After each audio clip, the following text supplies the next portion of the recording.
yo, and hello, and welcome to the 148th episode of GameSpeak Podcast. New episodes go up for free feed subscribers every Wednesday. What the?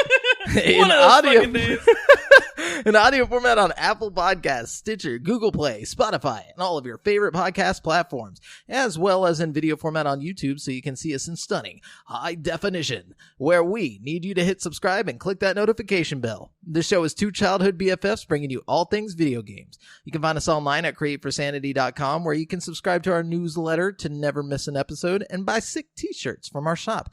Also, be sure to join the community in the Facebook group at facebook.com/group/GameSpeak Podcast to hang and talk games with other nerds like us. I'm one of your hosts, JAMAL Al-Jafra, alongside Brent Cornholio Bass. Ah, yes, that is me, the cornholiest of them all. What's going on, man? Nothing much. I've never actually really watched that show. You know, Beavis and Butthead? Yeah, I've watched like an episode, but I don't think I've ever watched that show. You know what I'm saying? Like, yeah. I've never just sat down and watched that show. Yeah, I feel you on that. You know, I've seen enough to get it. You know what I mean? Do you get it? I don't know. It's not as good as Mike Judd's other, it's not as good as King of the Hill. King of the Hill's great. King of the Hill is a masterpiece. You know what I mean? Fantastic. But I think that's more relatable just because it's like, we kind of get the humor. You know what I mean? Yeah. Like, just being from Texas, I feel like you automatically like King of the Hill. You know what I mean? For sure. Yeah. We're really into propane. It's true. It's true. Especially like, boomers. No, I'm just kidding. Shots fired. No. Anyway, so what you been up to this week? Oh man. Well, I finally got my Quest. It finally came. Sweet. So I'm real hyped about that. I'll talk a lot about that on currently playing or whatever. But I gotta say, it's fantastic. It's good to know. It's really a pain in the dick to get one, though. So I apologize to you if you're out there and you're trying to get one. Don't use your dick to get it. Don't use your dick. Just keep your hopes alive, and you will get it eventually. But it's a pain in the dick. It's the hardest I've ever had to work to get a piece of technology, a piece of some kind of new hardware. You know what I mean? And it's definitely probably the most worth it. Some of y'all didn't have to wait for a Wii, and it shows. I guess not. Dude, the Wii, with their artificial demand and bullshit, like... I feel like that's what's going on here, kind of. Yeah, it was horrible. Bro, this is pretty bad, dude. I don't know. There's some people who are going through the Oculus website, and they're still waiting until February. And I told them, I was like, dude, just get it on Amazon. I was like, cancel your shit through the Oculus website. Get it on Amazon, You know how people are. Just foolish, No, I'm just kidding. I watched that new Joker movie, too. Finally. Yeah, I finally saw it. So, were you scarred, dude? Did you want to go and shoot up a school, dude? Oh, yeah. You are. You probably shouldn't think about that. But... No, but for real, though, I don't know. It wasn't as, dark. I mean, it was dark as fuck, but it wasn't as bad as I thought it was going to be. I went into it expecting some, fucked off shit. You know what I mean? And it was a good movie. I really think Joaquin Phoenix did a good job. I'd really love to see a Batman movie set in that universe. You know what I mean? Did you catch the little Easter eggs with what's his name? Alfred? The not so subtle Easter eggs. Yeah. Well, but just the fact that it was Alfred blew my mind. I was just like, that's tight. That was actually one of my biggest problems with the movie is how they just kind of threw Batman's parents getting killed in there as a little fucking just kind of at the end of it, barely fucking matter. They're just like, oh yeah, this just happened, by the way. You know what I mean? Yeah, and his dad was like a dickhole to everybody for some reason. I don't know. I did enjoy it though. I thought it was good. I can't wait to see if it wins any awards, which I'm sure it will. Oh, of course. Did you see the trailer for Morbius or whatever? No, that's the Jared Leto vampire movie, right? Yeah, someone made a joke on Twitter, and they were like, "I can't wait to see the Joaquin Phoenix rehash of this movie." I was like, "Damn, dude!" For real though, didn't have to do him like that. But yeah, so. That's fucked up. I know, right? Anyways, yeah, so Guys, just while we're at the beginning, I'm going to let you know, right after this show, for the first time, we are going to be recording a new podcast, but on a different channel. We're actually going to be on PlayStation Source, the YouTube channel. Our buddy over there, Kevin Diaz, you guys, if you've listened to us for a while, you're probably familiar with him on our Game Awards shows back like a year ago. But anyway, so we're going to be doing Save Slot podcast on his channel from now on weekly. The same day that our podcast goes up, that podcast will go up. So you get double us every week. Double the dose, yeah. If you just can't get enough, you know. And it'll be solely focused on PlayStation news, honestly. Right. Like, unless like something somehow correlates to another console through PlayStation, it's going to be strictly PlayStation. So if you're a PlayStation, fanboy, or like that's what you play on and you need your news specifically for that, check us out over there as well. But don't worry, we'll still be bringing you PlayStation. Yeah, we do it all here, right here. That's what I was about to say. Is we do everything here. Over there, it's just like it's very focused on one source, thing. Yeah, the source. But anyways, besides that, I've been watching. Now this is gonna sound ridiculous. I've been watching Scooby-Doo Mystery Incorporated. That does sound ridiculous. Okay. Is it good? It's a TV show that came out on Cartoon Network. Mm-hmm. I don't know when it came out, but there's 2 seasons, and they're each 24 episodes long, and it's a continued there's like a continued theme throughout the whole thing. It's not not just like a single episode thing format. No, it's like every episode. Is this the one where Shaggy gets like superpowers and like fucking like? I don't know if you just spoiled it for me or something. I might have, but I know that running joke where Shaggy was like all powerful. You know how that meme was going around for a while, like Shaggy will destroy the world or whatever. It was kind of like Chuck Norris, but with Shaggy. Yeah. That might be the case. I think it roots in that series that you're watching right now, and in a particular episode. I wouldn't be surprised. The show gets dark. The show gets serious. But how are you watching this? On Hulu. Oh, but I'm watching it at night. It's not like something I'm actively doing like throughout the day. It's like whenever I lay down at night, I'm like, okay, I'm ready for another episode of this. But it gets deep. So like Fred's dad or like Fred's parents like disappeared. Damn. And like he's been raised by like the mayor of like the town that they're in, and had no idea like until like his dad turned out to be or like his fake dad turned out to be one of the monsters and like revealed this to him. Fred's backstory? Yeah, you get like his origin story and all this stuff.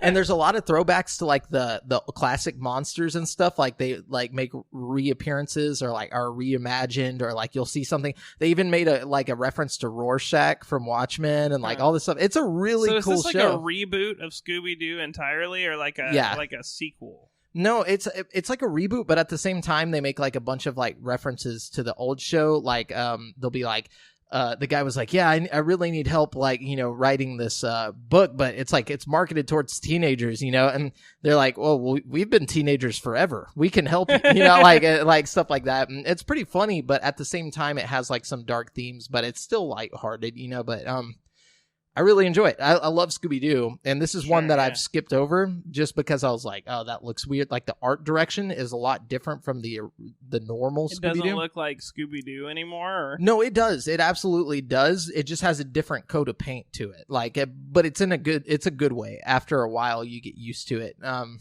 going to check it out. Yeah, check it out just so you can see what I'm talking about. But I think it came out in like 2011 or something, or 2012. It's not very recent, but it's on Hulu. But not old. No, it's not old at all. It's really good. But yeah, so I've been watching that, and I'm just about to finish Parasite the Maxim again, but I'm rewatching it because I'm watching it with Brittany this time. So like my girlfriend, and she's enjoying it. She's the one that's like, oh, can we watch another episode? I'm like, is it one of those that you like pick up on little things the second time around, or is it like not really less enjoyable the second time, or? I think it's not less enjoyable. It's just I'm a person that like once I watch something, I can't watch it again. I'm the same way. But I'm doing this just because I wanted her to watch it, and it was that good. And it's only 24 episodes, so I was like, we can do this. Yeah. The only reason I've watched Breaking Bad more than one time is because I watched it with my girlfriend. You know what I mean? Mm-hmm. And I'm glad I did because Yeah. No, I understand. It's like, you want them to see it. You want them to experience it. But the whole time you're like, I already know what's about to happen. Yeah. It's like you don't get that same thrill as the first time around. That's one thing I really like about video games as like a source of entertainment, media or entertainment. Yeah, it's like you can play it again and have like a different experience. You know what I mean? Oh, absolutely. I don't know. It's as stupid as that sounds. Like even if the game is like linear. You know what I mean? Like the portions in between or play out differently no matter what. I don't know. It's exactly. Great. It's like you're living it. It can't be the same every time. It's just not possible. But speaking of games, did you want to jump into the news? I think so. Yeah. I think let's do that. Good news today. Just so you guys know, we're using articles from gaming news sites from around the web, and we do not claim any of the material as our own. We are simply giving commentary on said articles. And well, I'm going to let Brent read the first piece of news because, and I'm just saying this out loud for those who see it on YouTube, I'm not taking drugs right now, okay? I'm about to inject insulin. I'm a type 1 diabetic into my leg. Insulin. Yes. With the air quotes. He just pulls out a spoon and starts... just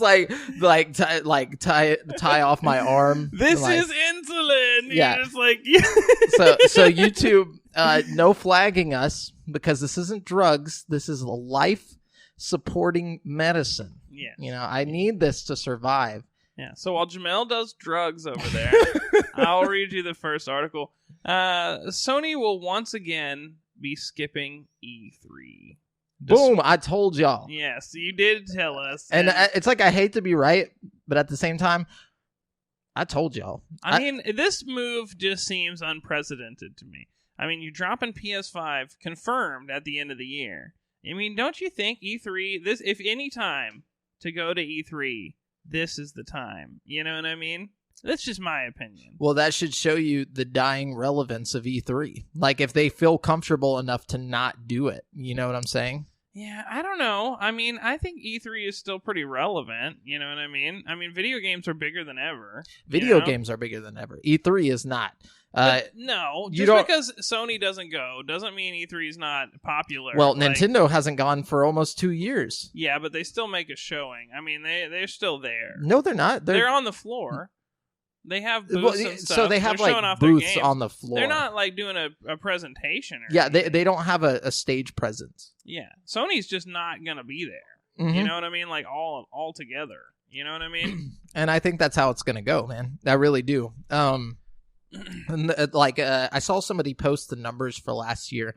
Last year was the lowest attendance at E3 like ever. Obviously, it was because PlayStation wasn't there, but they're not going to be there again this year. So it's like it's not going to do any help, I don't know, man. I don't think we can write off E3 just yet. Now, I do agree. I just don't think E3 is going the way of like the GameStops of the world. I don't think it's going GameStop.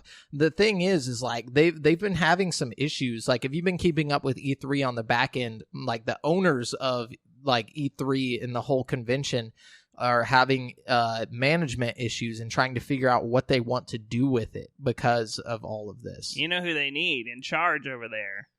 Jeff Kiley.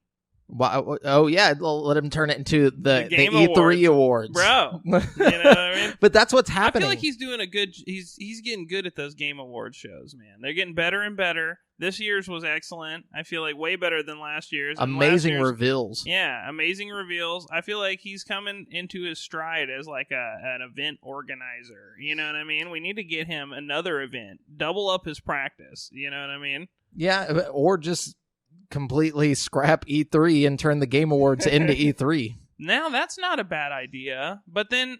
because the only difference would be that the Game Awards has awards to give away. I think that's what keeps people excited about the Game Awards is that there's always something happening, like in between the reveals. I disagree. I think the reveals are what keep people excited about the Game Awards. True. I think people could give a shit less about what game won Best Art Direction. They want to know what the fuck, is getting dropped in the next, world exclusive or whatever. You know what I mean? Like, so then why is it so hard for E3 to acquire these now? Xbox dropped it at the Game Awards. PlayStation is going to drop it on their own terms, apparently. So I think Xbox dropping it at the Game Awards was more of a timing thing. I think that was a smart move on their part because they've got a good buzz going right now, and like just the way it timed out. I think it was a good time for them to drop the just picture of the Xbox One X more than anything. Or Series X. I'm sorry, whatever the fuck it's called. Yeah, the timing was better, but it sucks for E3 because there's not going to be a new console launch for another 7 years. Well, we still don't know shit about the Xbox Series X, to be fair. I mean, I'm sure at E3 we're going to learn a lot more, yeah, I'm sure. I mean? We'll see games and stuff, of course. But at the same time, they could just do that anywhere else. Though they did say they will be there. That's part of this news is that, let me see. Alilu. Do you have it? The Xbox talking about how they're still going to be at E3? No, I don't. But I never doubted it. They've never given up on E3, And I think that's smart. I think I really do think people still pay attention to E3 in general. You know what I mean? Yeah. Well, basically, they just went on Twitter and were like, "Yeah, we're still stoked about E3 and we're still going to be there." So I can't find that specific article, but that actually happened. So you can expect to see them there. Cool.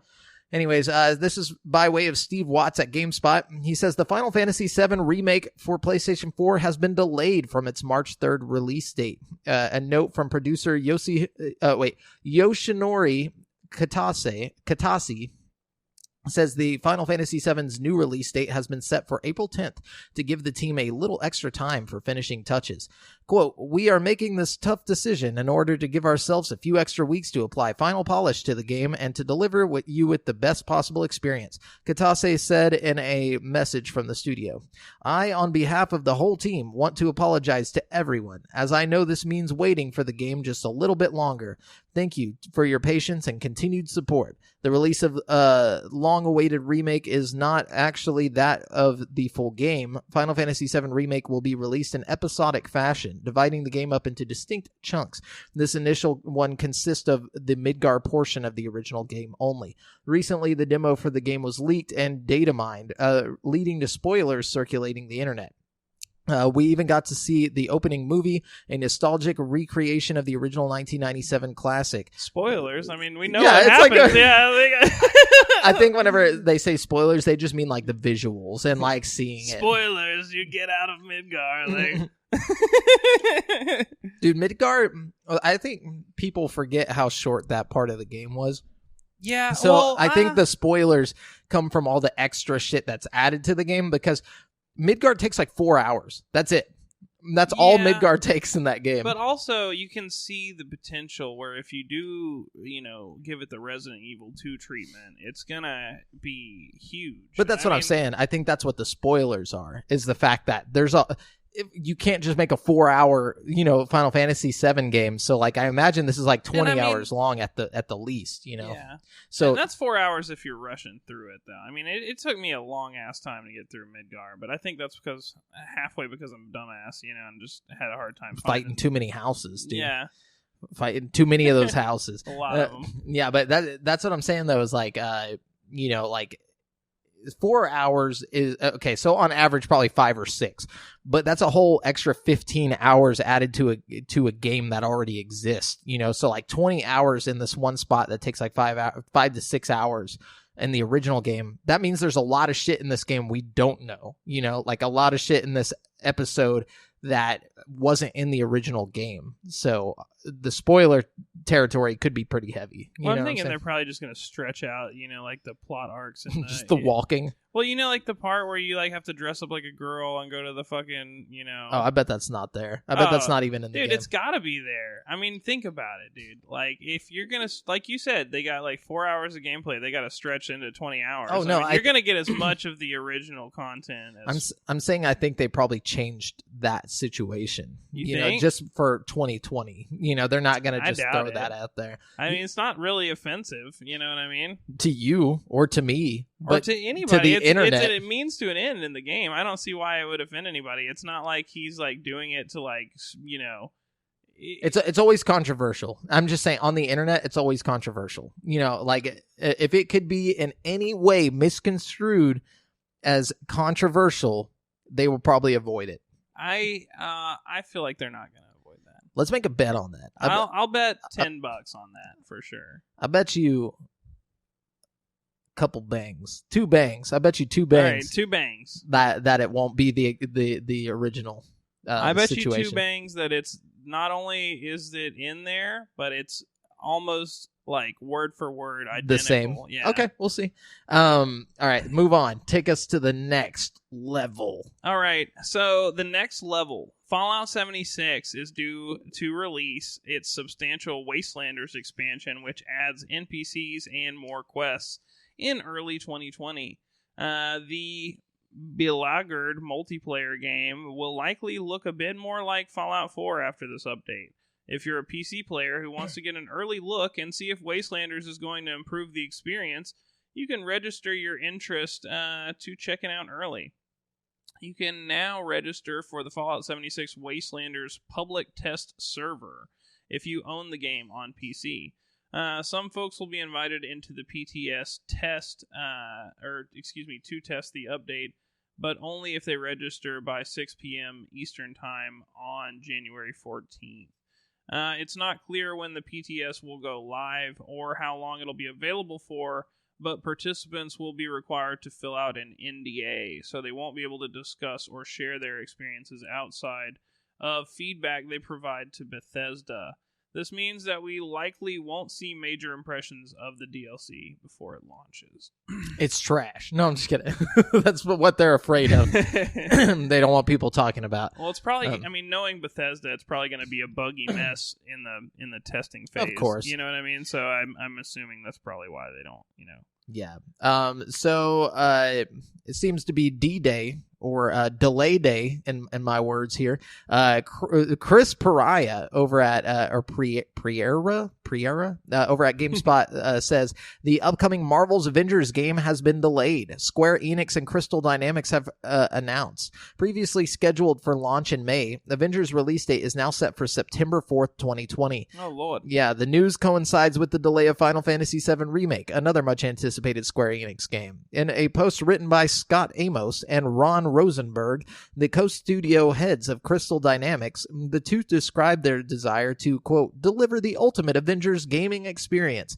They say the delay is necessary to make that happen. As fans ourselves, it's an honor and a privilege to work with these legendary characters, and we know what these superheroes mean to us and true believers around the world, the two wrote. Believers in what? Yeah, like Santa Claus? When we set out to bring you our vision for Marvel's Avengers, we committed to delivering an original story-driven campaign, engaging co-op, and compelling content for years to come. And we didn't deliver. No, I'm just kidding. No, to that end, we will spend this additional development time focusing on fine-tuning and polishing the game to the high standard our fans expect and deserve.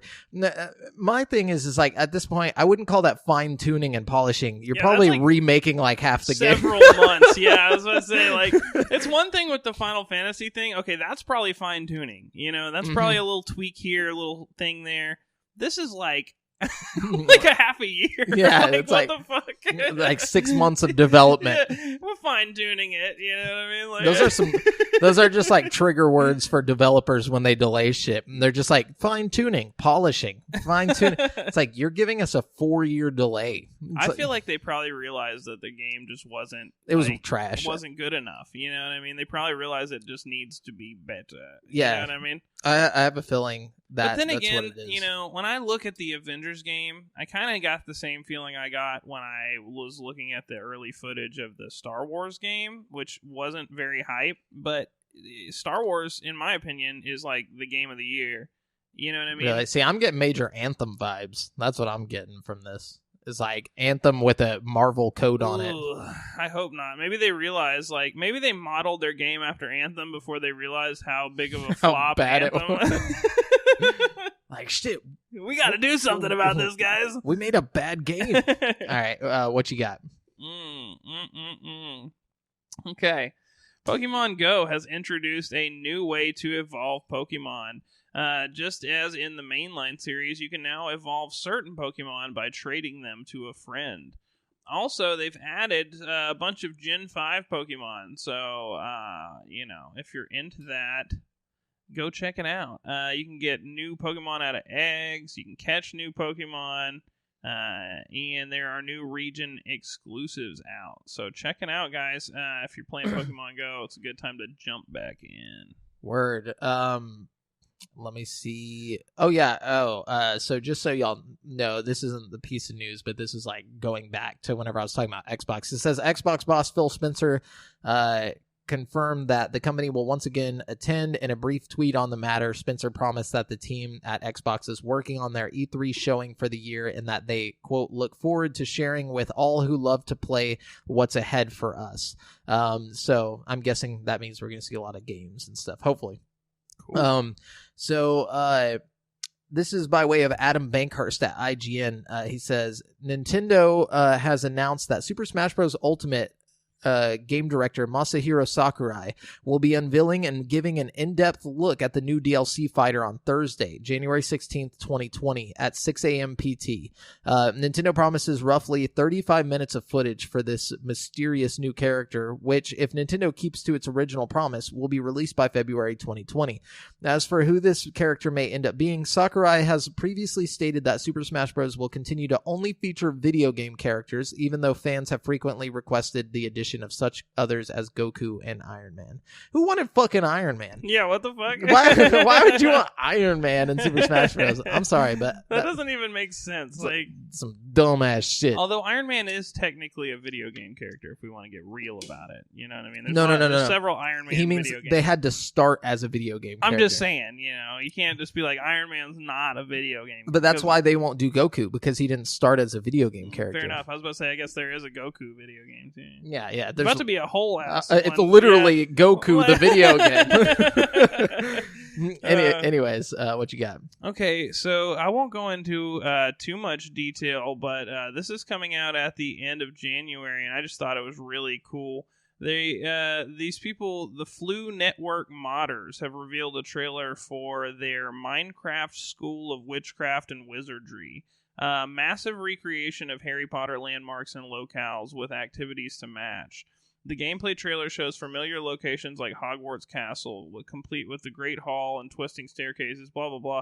They have, basically everything you've ever seen in a Harry Potter movie. The Quidditch pitch with, flying brooms, fucking wands. The castle's got secret passages and stuff you can find by, hidden switches and stuff. It's very cool, but my thing with, all this stuff whenever I see this about Minecraft is I'm like, okay. It's cool to look at. It's cool to see. This isn't just somebody built a Harry Potter world in Minecraft. This is somebody made a Harry Potter game in Minecraft. You know what I mean? There's actual gameplay. It's like a mod for Minecraft. I was about to say, it's like. Okay, it's cool to see, but they've got new enemies they put in the game and stuff. They made mandrakes and stuff and Death Eaters and shit. Ooh, and you have a wand that shoots fireballs and shit. I don't know. It looks really cool. I mean, that's tight. You got to check out the trailer for this, guys. Just go on YouTube and type in Minecraft School of Witchcraft and Wizardry, and it will make you pretty hyped. I guarantee it. I wouldn't have even written this down, but I was I watched the trailer and I was like, oh shit, that's fucking cool. No, that's tight. If it's got gameplay. Yeah. So by way of Chris Hayner at GameSpot, it will still be a while before viewers get to see Showtime's Halo TV series debut, but it's actually officially happening now. After it was revealed in December that production had begun on the upcoming show, the Showtime president of entertainment, Gary Levine, has shared a quick update. Appearing at the TCA Winter Press Tour, Levine revealed that he and his fellow president of entertainment, Jana Winograd, had recently traveled to the set of the series, noting it is, quote, is currently shooting all over the city of Budapest, end quote. Unfortunately, there was no footage from the series to screen, but Levine and Winograd did come with the first photo of Pablo Schreiber in costume as Master Chief. Unfortunately, the image was for viewing in the room only and will not be released widely at this point. In the photo, Chief is seated on a ship in his full armor, helmet included. According to Levine, it's Schreiber in the costume, which looks like a spot-on recreation of Chief's classic armor. There's been a lot of discussion over whether Master Chief will unmask at some point, revealing Schreiber's face. But of course, in the games, Chief never removes his helmet. When asked by GameSpot about whether viewers will see Chief's face in 2018, Levine offered, "It is a key question and an important part of our series, is all I'll say." You can't show us his face. I don't want to see it. No, yeah. We see Especially it in the game if it's Pablo Schreiber. Yeah, right. No, I'm just kidding. Look, but we see it in the game first. Agreed. You know, like, we've been waiting. You know, you can't and just honestly, do that. I think the show would be better with that, like, Mandalorian vibe where you don't really know much about, you know, Spartan 117, our boy. I mean, in The Mandalorian, we got a very unsettling look honestly, at his I would have face. been a lot happier if we hadn't have had that moment. You know what I mean? I agree. I prefer him to be just a Mandalorian. Like, or they could have waited like 2 or 3 seasons to give us that reveal or something. You know what I mean? Like, where he's not laying there with like his double chin and blood just all over his face. Like, like, I expected him to be just like chiseled and like beautiful. Dude, yeah. Like, it's like he had like long, like gross hair, like he hadn't washed it in years, which he probably hadn't. I was imagining like the guy from like that movie, the Sonic movie. You know what I mean? What is that dude? James Marsden. Yeah, James Marsden. Yeah, that dude would have been perfect. James Marsden. Yeah, it's like instead we got like that Severus dude. Snape, or somebody, like anybody but that guy. You know, like it could have been Oscar Isaac for all like just. Anyways, yeah. What? Wait, is it me? Is it you? I think it might be me. Okay, you go. So, guys, if you're playing Monster Hunter World on PC and you just downloaded the DLC Iceborne, be careful because it has been deleting people's games. Yeah, save files. Yeah. So, like, their whole save file, all their progress. So, if you're playing Iceborne, it's probably a good idea to make you a backup save file just in case for sure bug gets to you too. Because I know you Monster Hunter nerds out there put like 2,000 hours into that game. Yeah, and can you imagine? Devastating. Like, imagine the suicide rate that's about to spike, dude. Just kidding. Yeah, this is the public service announcement here. So it's on you now if your file gets erased. Yeah. Anyways, Eddie McCooch at GameSpot says Rockstar has clarified why Grand Theft Auto 4 is no longer available to purchase on Steam. A spokesperson for the company shared the following statement with GameSpot. Quote, Grand Theft Auto 4 was originally created for the Games for Windows Live platform. With Microsoft no longer supporting Games for Windows Live, it is no longer possible to generate the additional keys needed to continue selling the current version of the game. We are looking at other options for distributing GTA 4 for PC, and we'll share more information as soon as we can. So, you can't buy GTA 4 on Steam anymore, but you can buy all the other ones. Cool. I like that. Okay. So, I've got one here, and it's talking about how Ubisoft Australia has donated $30,000 to the Australian Red Cross Disaster and Recovery Relief Fund. Which is great, I think that, I'm seeing all these game developers doing like little DLCs. Streamers and everything. Yeah. Are like the gaming industry as a whole is putting a lot of money towards Australia right now and the bushfire, which is pretty amazing to see like this whole group of people, like this whole industry just doing a lot of work for that. Totally. And I will say this, though. This kind of throws me off. Because Ubisoft Australia... Okay, so this is Ubisoft. Okay, $30,000 to the Australian Red Cross Disaster Relief Fund. But whenever the Notre Dame Church burned down, Ubisoft donated 500,000 euros. I'll tell you why. Because they had a full recreation of that in their game. Like in the Assassin's Creed game, like there was like a full recreation of the the cathedral. Like you could walk around in it. So like they had some stake in it, I feel like. But people are dying. I feel like we could at Not only are people dying, over 1 billion animals have died in the bushfires. That's what I'm saying. It's horrible. Like way more than 1 billion. Like it's ridiculous. Wow. But I mean, 30,000 is better than nothing. Like you can't compare. True. Not apples and oranges here, I guess. But yeah, maybe they don't have that type of money to give right now. Maybe they only had it because they had just put out a new game. Who knows? And that was also, I mean, in all fairness, that was Ubisoft Montreal that donated the 500,000, and then Ubisoft Australia that donated the 30,000. Yeah, so exactly. I mean, maybe there's, but still. Yeah.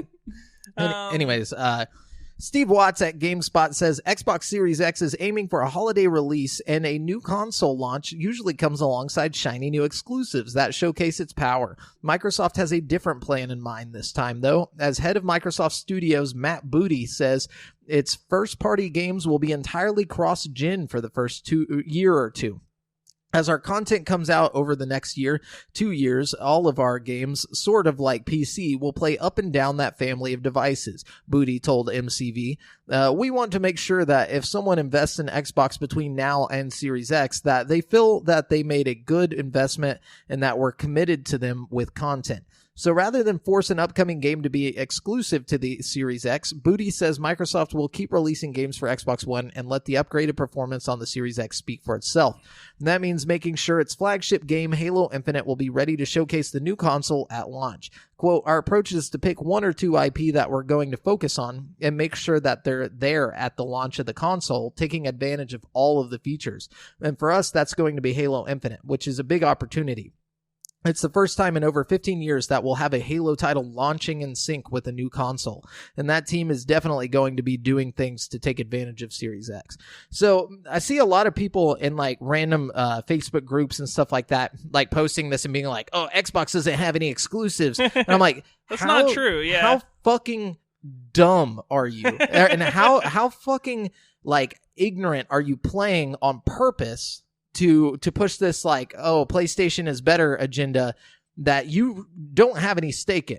My thing is like, read the fucking article before you post it being like, haha, Xbox people suck. It's like, no, they're saying there will be Xbox first party exclusives, but you will be able to play them on your Xbox One as well as the Xbox Series X. Mm-hmm. They're not saying it's not exclusive and it's not first party.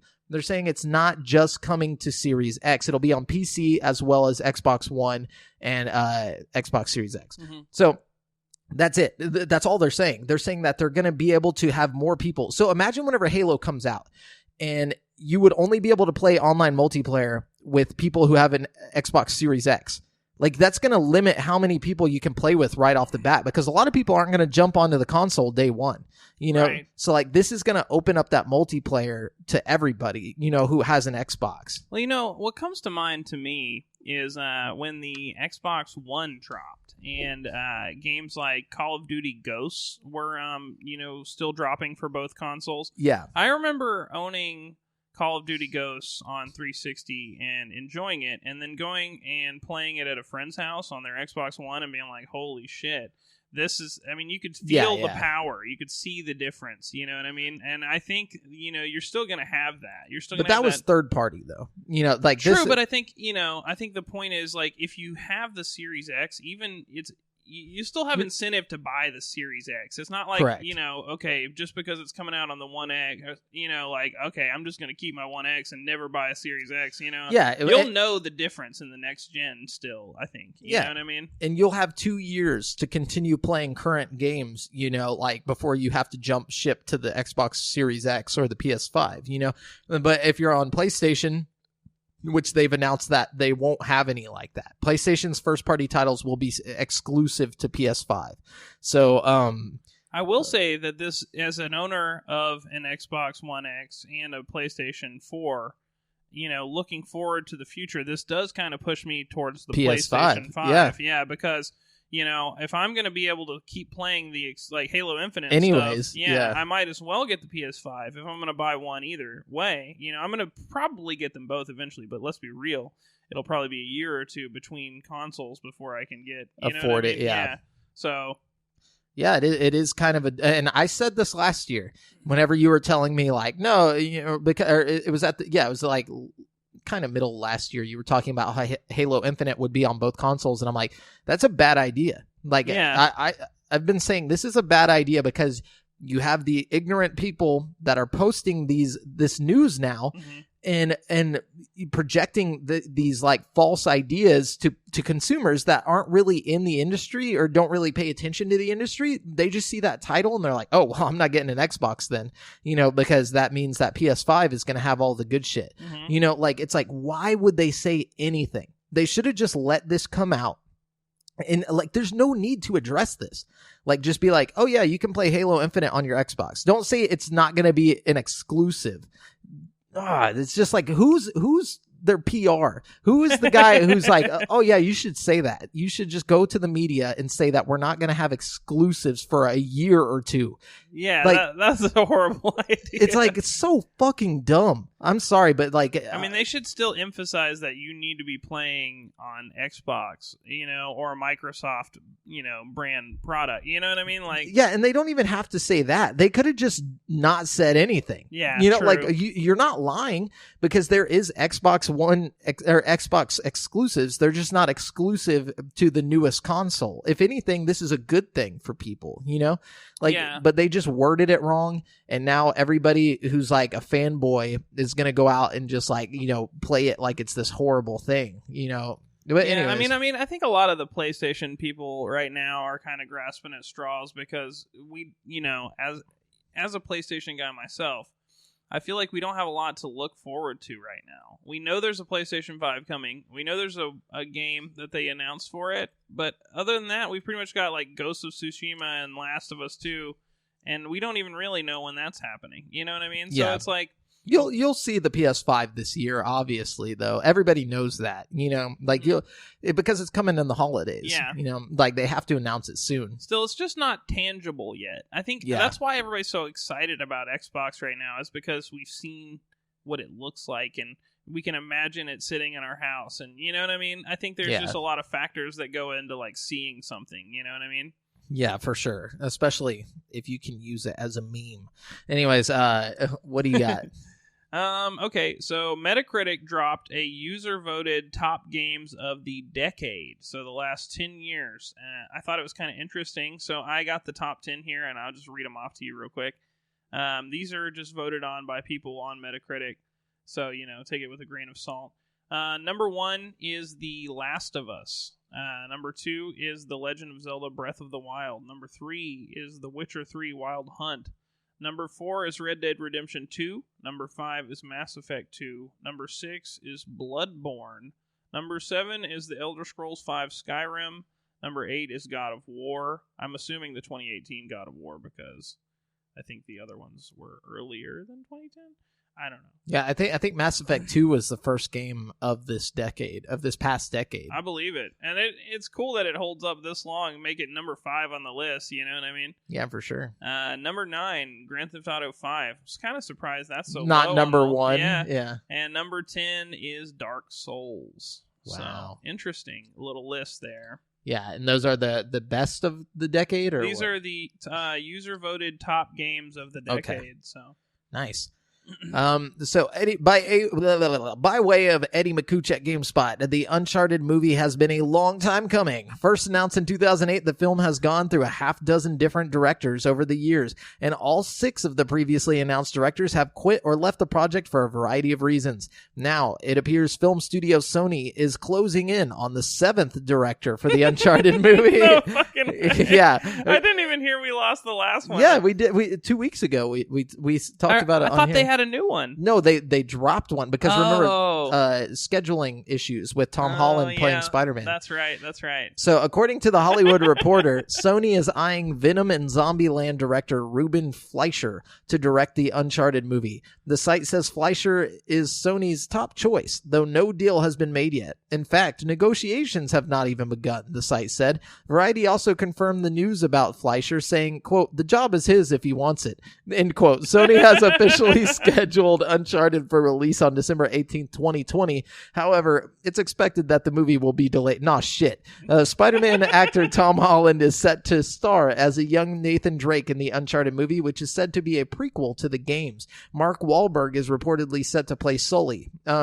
This movie is not coming out. No, it's not. As mentioned, Fleischer would become the Uncharted movie's 7th director. The previous 6 were David O. Russell, Seth Gordon, Neil Berger, Dan Trachtenberg, Sean Levy, and Travis Knight, who left the project in December 2019 due to scheduling conflicts. This is like when Peter Jackson was going to make the Halo movie. God. And now we're in 2020, and it's we're getting becoming a TV show. A Showtime TV show. I guarantee you it's going to be like 7 years, and then finally they're going to make an HBO Uncharted show. God. Or like a CW show. Oh God, that'll be bad.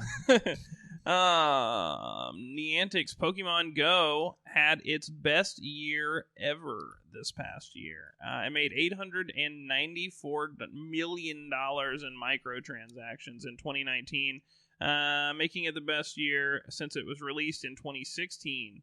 In 2016 it grossed like 832 million, so it's doing way better. And you know, looking back, it's kind of hard to believe because it did so well when it came out. You know what I mean? But it's doing better because it's doing better. Like, the game itself is doing more Pokemon shit than ever. Oh, it's actually kind of incredible how fast they roll out updates and stuff for it. I mean, it's like Fortnite. Like every other week, you know, it's like a whole new list of shit added into the game. It's pretty cool. It is a lot like Fortnite. The community support is. Now you have like the buddy system. You can like trade Pokemon to evolve them, just like in the games, like the Team Rocket battles, you know, raids, all that shit. Yeah.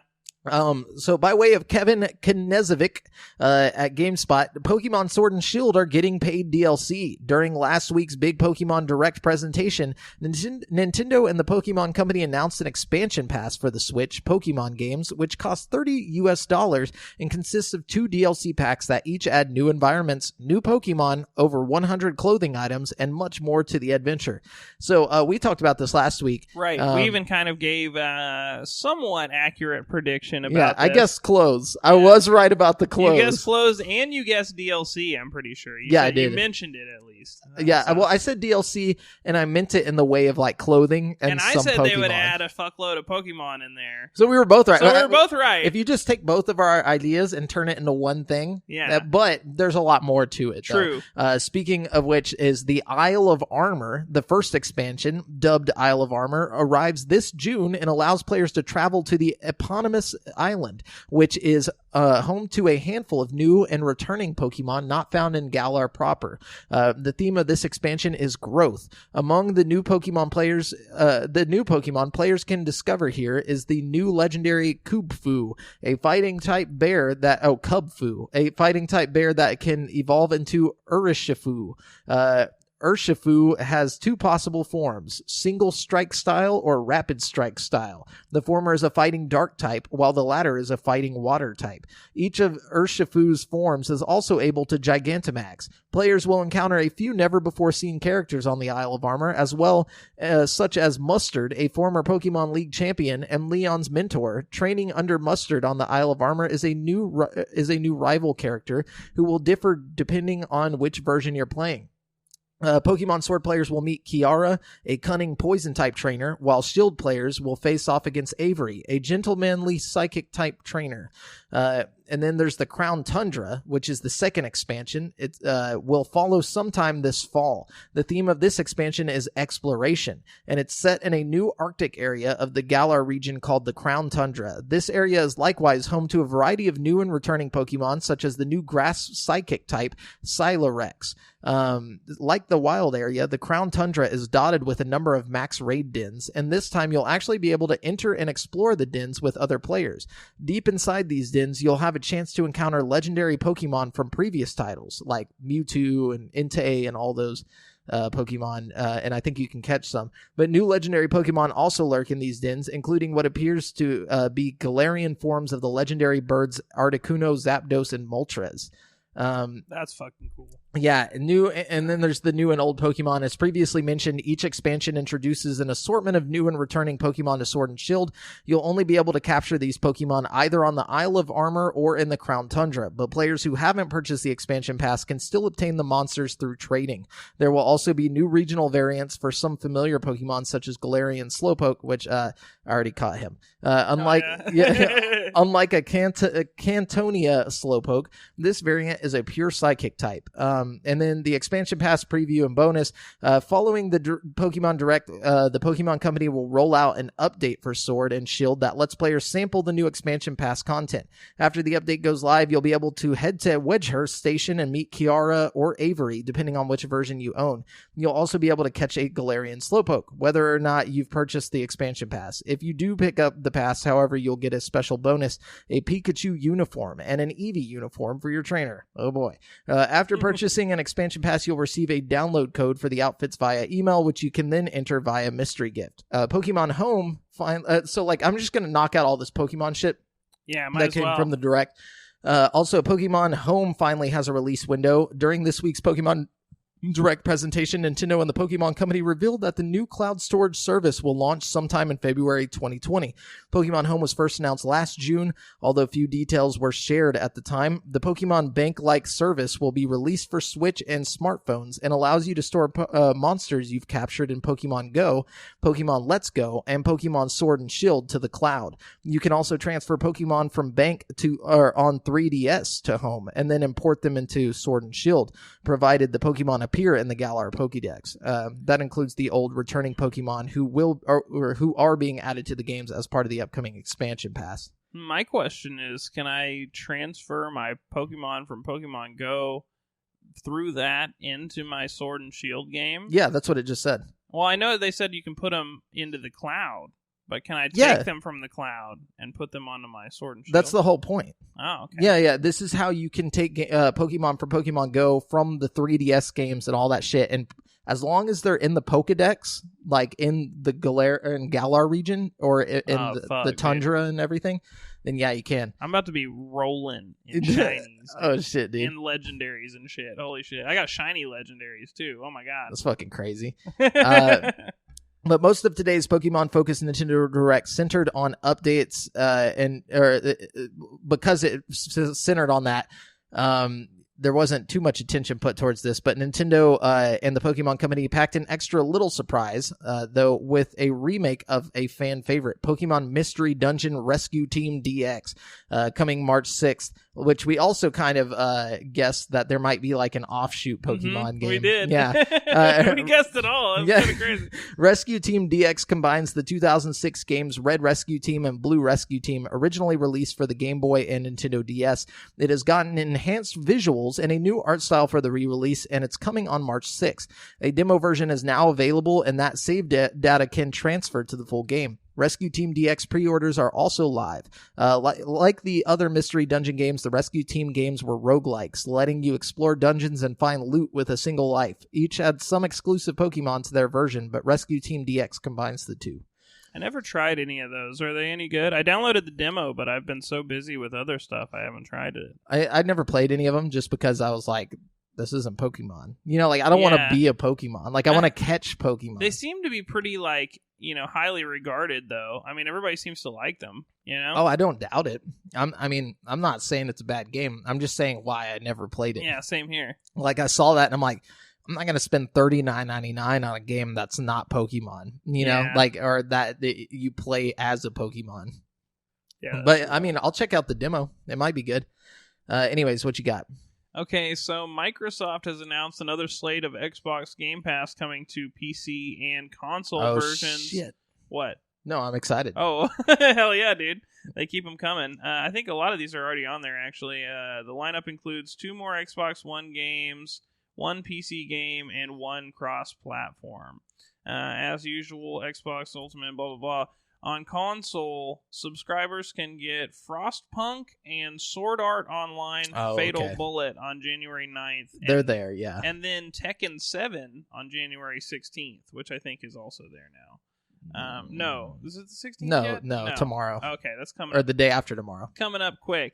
And let's see, on Game Pass for PC, subscribers will also get FTL Faster Than Light. So, oh boy, yeah, cool. I guess Frostpunk looks interesting. It kind of reminds me of like a Civilization game or something. But like, I was looking at the reviews on the Microsoft Store, and everybody was like, "This game is fucking great," but like, somebody was like, yeah, I put 7 hours into the campaign and then lost, and like, once if you lose, like the game is over and you have to like restart. Oh hell no, dude, that's not my kind of. No, but he was like, yeah, but it was my fault though. He was like, you know when you fucked up, and like all of a sudden, I'm like, I don't care, like I don't have that kind of time. Yeah, you know, like I'm not a Civ dude. type guy. Anyways, I'm glad we're getting Tekken 7 though, because there's not enough proper fighter games on there. You know what I mean, dude? You're gonna get on Tekken 7 for like 2 seconds and get your ass fucking annihilated. I'm not gonna play online. Are you fucking kidding me? me? You're just gonna play a fighting game for the campaign? No, I'm gonna play with like friends and stuff. You know? Okay, it's okay. I got you. Yeah. I was like, you're not even gonna be able to like get into the lobby. Like you're gonna like pick your character and it's gonna just say KO. Fatality. KO. Yeah. Eddie McCooch at GameSpot. In the lead up to the PlayStation 5's release this year. Oh wait, this is from the guy at GameSpot. He says, in the lead up to the PlayStation 5's release this year, Sony has announced a new executive hiring for the company's gaming division. The company has brought over Veronica Rogers from Microsoft as Senior Vice President, Business Operations for Sony Interactive Entertainment, which is the company that runs the PlayStation brand. Rogers previously worked at Sony rival Microsoft for more than 13 years. Her most recent position at Microsoft was Vice President Sales and Marketing. Device Partner Sales, though it's unclear if she worked with the Xbox team within Microsoft. Before Microsoft, Rogers was a category sales lead at computing giant Dell. Rogers will report to Sony Interactive Entertainment CEO Jim Ryan, who was appointed to that position in February 2019. So, yeah, I don't know if that's super important or anything, but it is weird. It is weird. Get the insider secrets over there, you know? Yeah, it's like, why did they want the Microsoft, like sales or the marketing, lead? Like, I just don't understand. Why wouldn't they want this Microsoft? You know what I mean? Like, because then they're opening up for somebody better. You know what I'm saying? Because Microsoft's marketing hasn't been all that great, if you ask me. Fair enough, but I mean, maybe they're thinking, okay, this guy knows. It's a chick. This chick knows the game over there, our competitor's game plan, basically. I'm sure there's like an NDA. Like I don't think she can just go over there and just give them all of Microsoft's like marketing plan. I mean, who the fuck's gonna tattletale on her? You know what I mean? Like what? No, I'm sure they got like. There's a way that they can prevent that. Like if she goes over there and she's just like, okay, they're gonna put up. I'm not saying like she's gonna like just explicitly say like, okay, they're gonna do this, this, and this the next year. But like she knows like the tricks and stuff that Microsoft uses, like the little things, like the marketing ploys and the this and that. She's like, they're gonna say dumb shit that they shouldn't say, and they're like, oh, well. Then what do we do? Like, just keep doing what you're doing. You guys are just fucking kicking their ass over there. They were going to fire me in a month anyways. Whatever you guys have been doing has just been working great. Yeah. You guys don't even need me. Yeah, anyways, what you got? That's it. That's all I got as far as news goes. Okay, well, by way of Steve Watts at GameSpot, WB Games Montreal has been hinting at what appears to be a new Batman game, and the studio has now dropped another new teaser. The latest comes in the form of multiple images that fit together to form a crest. The teasers dropped across social media sites, Facebook, Instagram, and Twitter, can be put together into one image. The images can be composited to show a crest, similar to American government iconography. With an eagle on the top. The teasers were accompanied by the slogan, Capture the Night, like KNIGHT. This is the same slogan as the last teaser, which also showed a series of crests morphing in rapid succession. This one is new, but no more clear as to the meaning of it. Fans have long speculated this next game will center on the Court of Owls, a shadowy Illuminati-like organization that brokers power in Gotham. The Eagle Crest could throw a wrench in that theory, but it's too early to tell without an official reveal. Well, that's cool. I'm excited. I love those Batman games. I went through a fucking phase with that a little while back. For the first one, at least. I really liked the third one they did. But see, that was Rocksteady. You know what I mean? Rocksteady Games. This is WB Montreal who did Arkham Origins. Yeah, which was like the least liked one. Yeah, I was about to say, it's the only one I didn't really, really get into. And it's not like I didn't try to play it. And I think one of the reasons I didn't get into it so much was because like it's the only one I played like a last-gen version of, Like even Arkham Asylum I played like a remaster of, you know what I mean? Yeah. And everybody's just like, quit teasing. They're like, it's like you guys just keep putting out the same teaser like every 6 months. It's like, we get it. You're making a Batman game. Just fucking show us the game. Like, it's not that exciting. And that's one of those games. It's like, you don't even have to advertise it, really. You just drop that shit. People are going to buy it. Because it's Batman. I'll buy it. I'll play that shit. Yeah. You know what I mean? Brent will buy it. I'll buy it. Anyways, that's it for the video game news this week. We're going to jump on over to this week's releases, where I'm going to let you know what brand new games you can buy in the next 7 days, starting with Wizardry, The Labyrinth of Lost Souls, coming to PC on January 15th for an... I couldn't find a price for this. If it's on PC, I typically can't find a price because they don't post it till the day the game comes out. But anyways, Wizardry Labyrinth of Lost Souls features a deceptively simple game system complementing deep and involving dungeon designs. Hardcore RPG fans will find an extensive and grueling first-person 3D grid-based dungeon crawling experience rendered in high definition with hand-drawn characters and sprites by famous commercial artist Yuki Hayabusa. Players will develop a party of up to 6 members culled from a rich mix of 5 races and 8 classes, and prepare to encounter over 120 different monsters. And then we have A Long Way Down coming to PC on January 16th. Couldn't find a price. In A Long Way Down, players will assemble a party and use their cards to survive, fight, and build their way through a dark maze of monsters orchestrated by an evil mastermind, hero, or villain. Their choices will lead them to judgment. A blend of turn-based card battler and a roguelite dungeon-crawling RPG, A Long Way Down is a unique experience that draws inspiration from a long line of extraordinary indie games like Darkest Dungeon, Slay the Spire, and Hand of Fate. Then we got Stories Untold, coming to Switch on January 16th. Couldn't find a price. A horrifying text adventure game. Stories Untold is a compilation? Yeah, a compilation tape of 4 episodes from the now canceled series of the same name, including a remaster of the original pilot episode, The House Abandoned. That's weird. I didn't even know that was a game coming out. Or like series, I guess like a TV show is what they meant. Whatever. Anyways, To the Moon is coming to Switch on January 16th for $11.99. Dr. Eva Rosaline and Dr. Neil Watts have rather peculiar jobs. They give people another chance to live. Literally. There exists a technology that allows doctors to weave artificial memories such that a patient can request attempts to alter their mind and wake up with memories of things that didn't actually happen.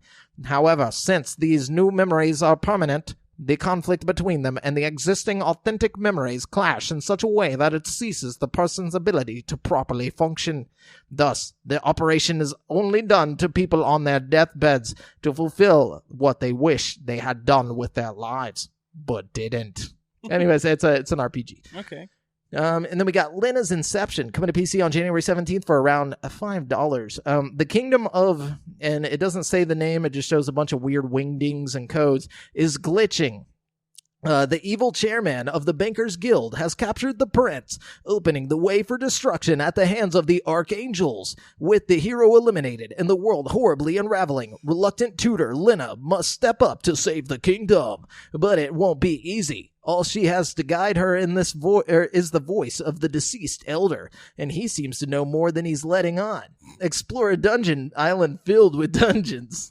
Wait, a dungeon island filled with... a dangerous island filled with dungeons. Dangerous island full of danger. Yeah, and defeat the 8 archangels to bring order to a glitched-out kingdom in this top-down action-adventure game. Playable in 8-bit and 32-bit pixel art styles. Team up with a friend. That's kind of cool. It is. Change that. It's got co-op multiplayer, local co-op multiplayer. And then we got Dragon Ball Z Kakarot coming to PS4, Xbox One, and PC on January 17th for $59.99. Determination, despair, and hope. Discover the story of the mysterious Dragon Balls in Dragon Ball Z Kakarot. Experience the story of Dragon Ball Z, from epic events to lighthearted side quests, including never-before-seen story moments that answer some burning questions of Dragon Ball lore for the first time. Play through iconic Dragon Ball Z battles on a scale unlike any other. Fight across vast battlefields with destructible environments and experience epic boss battles against the most iconic foes, Raditz, Frieza, Cell, etc. Increase your power level through RPG mechanics and rise to the challenge. Beyond the epic battles, experience life in the Dragon Ball Z world as you fight, fish, eat, and train with Goku, Gohan, Vegeta, and others. Explore the new areas and adventures as you advance through the story and form powerful bonds with other heroes from the Dragon Ball Z universe. I'm not a big Dragon Ball Z fan, but to be honest with you, that looks really cool. It does look. It looks tight, and it's got like a bunch of like little Easter eggs and stuff from like even the filler episodes from like the show and stuff. Mm-hmm. So like there's gonna like if you haven't watched the show and you want to know everything about like the original saga, just play this. I might do that actually. I think that would be a good way to like get into it. Yeah, for sure. And then we got Tokyo Mirage Sessions, #FE, coming to Switch on January 17th for $59.99. Tokyo Mirage Sessions, #FE, crosses over two of the greatest RPGs from Japanese game designers Intelligent Systems and Atlas for a tale of youth and heroes guided by destiny. The sinister force from another dimension has invaded modern-day Tokyo, resulting in a fantastical barrage of style, fashion, music, and, of course, danger. So play to your strengths in high energy turn-based battles, then fuse items to craft powerful weapons and crush your foes. And then we got Shadow Legend VR coming to PSVR on January 21st for $24.99.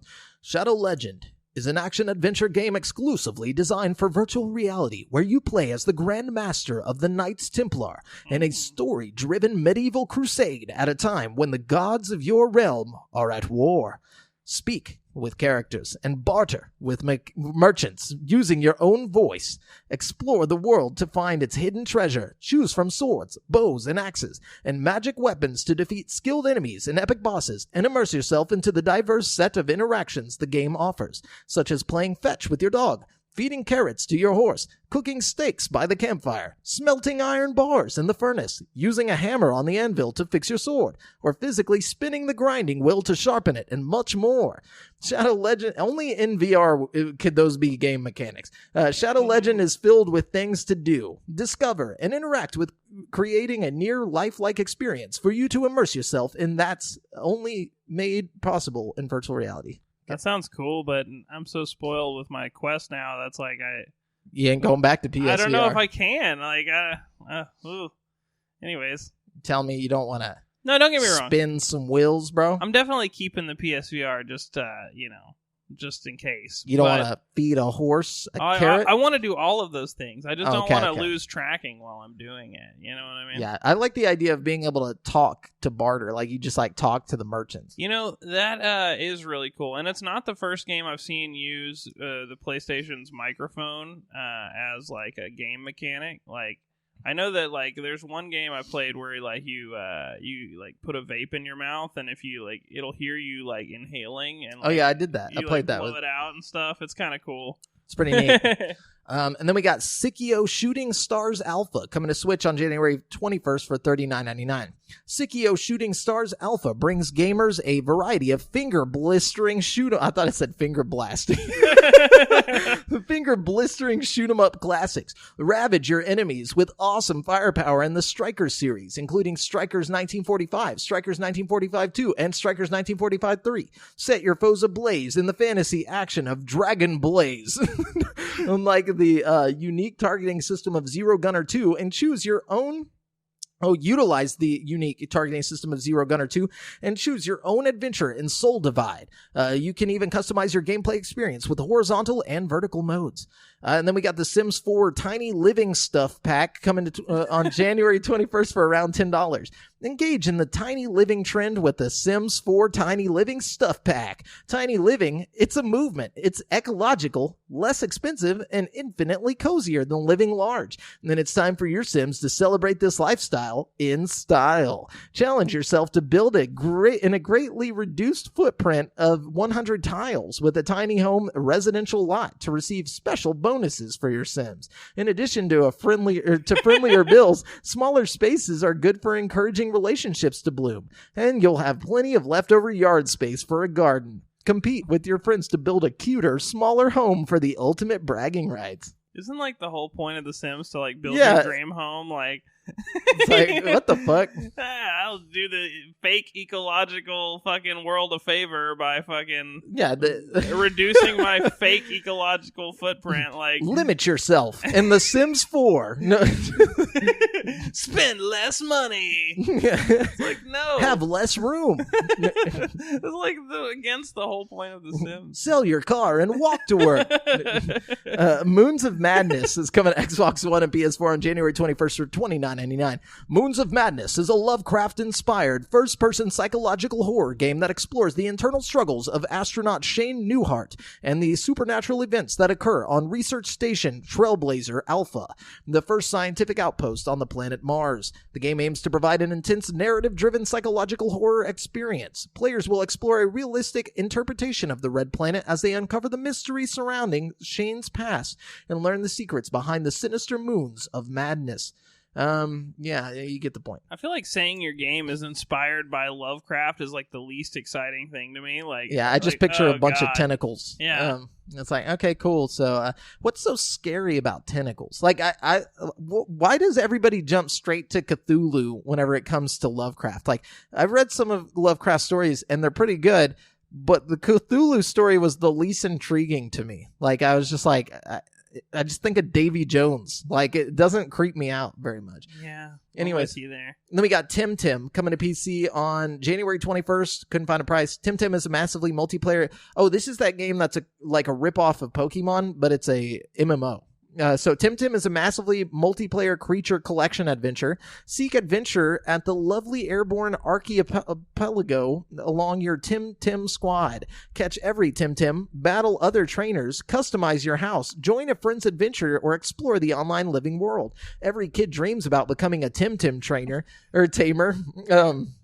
Exploring the 6 islands of the airborne archipelago, discovering new species, and making good friends along the way. Now it's your turn to embark on an epic adventure and make those dreams come true. Defeat the ever-annoying clan Bel Soto and end its plot to rule over the archipelago, beat all 8 dojo leaders, and become the ultimate Tim Tim tamer.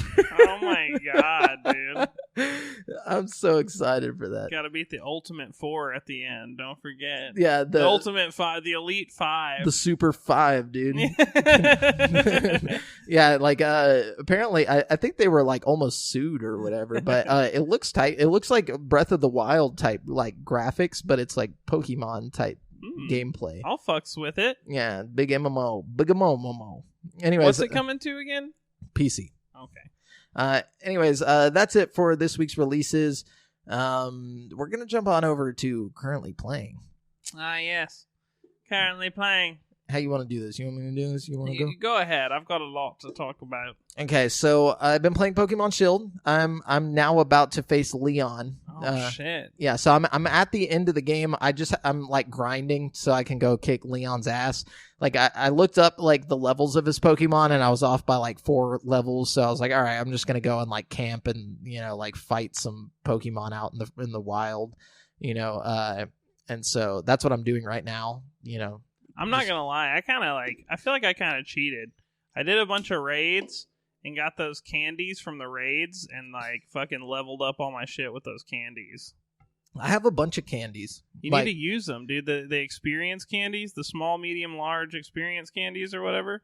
They'll level your shit up so fast, dude. Like, but doesn't it like affect your base stats? Like it prevents them from like I don't know how it works. All I know is I fucked Leon's ass up. Oh yeah, so that's kind of my goal. So I'm just gonna beat him, and then I'm like, is there anything after you beat him? Yeah, there's a good little bit. Okay, I thought that was the end. Never mind then. So I'm close. Have you caught any legendaries or anything yet? No. Yeah, you got a good bit. Yeah, okay, so I got a ways to go. But I got my badges. I beat the semifinals. It's on to Leon. Nice. And then I put on Hellblade Senua's Sacrifice. Gave that a go. It's a pretty game, but I couldn't get into it. Yeah, I'm not feeling it. Like I got through the whole first part. Like I did all the puzzles and I beat the first boss. Did you at least go that far in it? Or I don't even know if I got that far. I don't know. I just wasn't feeling it for some reason. I really wanted to like it, you know? It's almost like it's like a walking simulator in a way. Like there's not really much going on. Like you only fight when you have to fight. Like there's only like certain spots where like you get into like combat. And then you kill the same creatures like over and over again, and then you move on to the next spot. I don't know if it gets better as it goes, but like surely, I mean, it's so highly regarded. I mean, there's got to be something else to it. Well, I think people are just like all about the whole thing where it's like it's psychosis, you know, and like we had a mental health expert come in to, you know, to make sure that we made psychosis as real as possible. I'm like, honestly, like this isn't. Well, it's not very psychotic. It's like it's just kind of weird. Like it's kind of like it's not even really trippy. It's almost like they couldn't tell a story, so they were like, all right, we'll just make her crazy, you know? Like I feel like I can't grasp what's happening other than like I get it. Like I feel like she's battling demons inside of her head because they keep on being like she went to the forest to stop or like to fight her demons or whatever. It's like or the darkness, and she thought it was gone, but it wasn't, you know, like and like all this stuff, and I'm like, okay, I get it. So like, are we in her mind right now, like fighting off like her demons and like? See, I'm sure the story part picks up at least, because I can't really comment on like how I feel about the story or anything, because it's like I feel like I didn't give it enough. You didn't go far enough.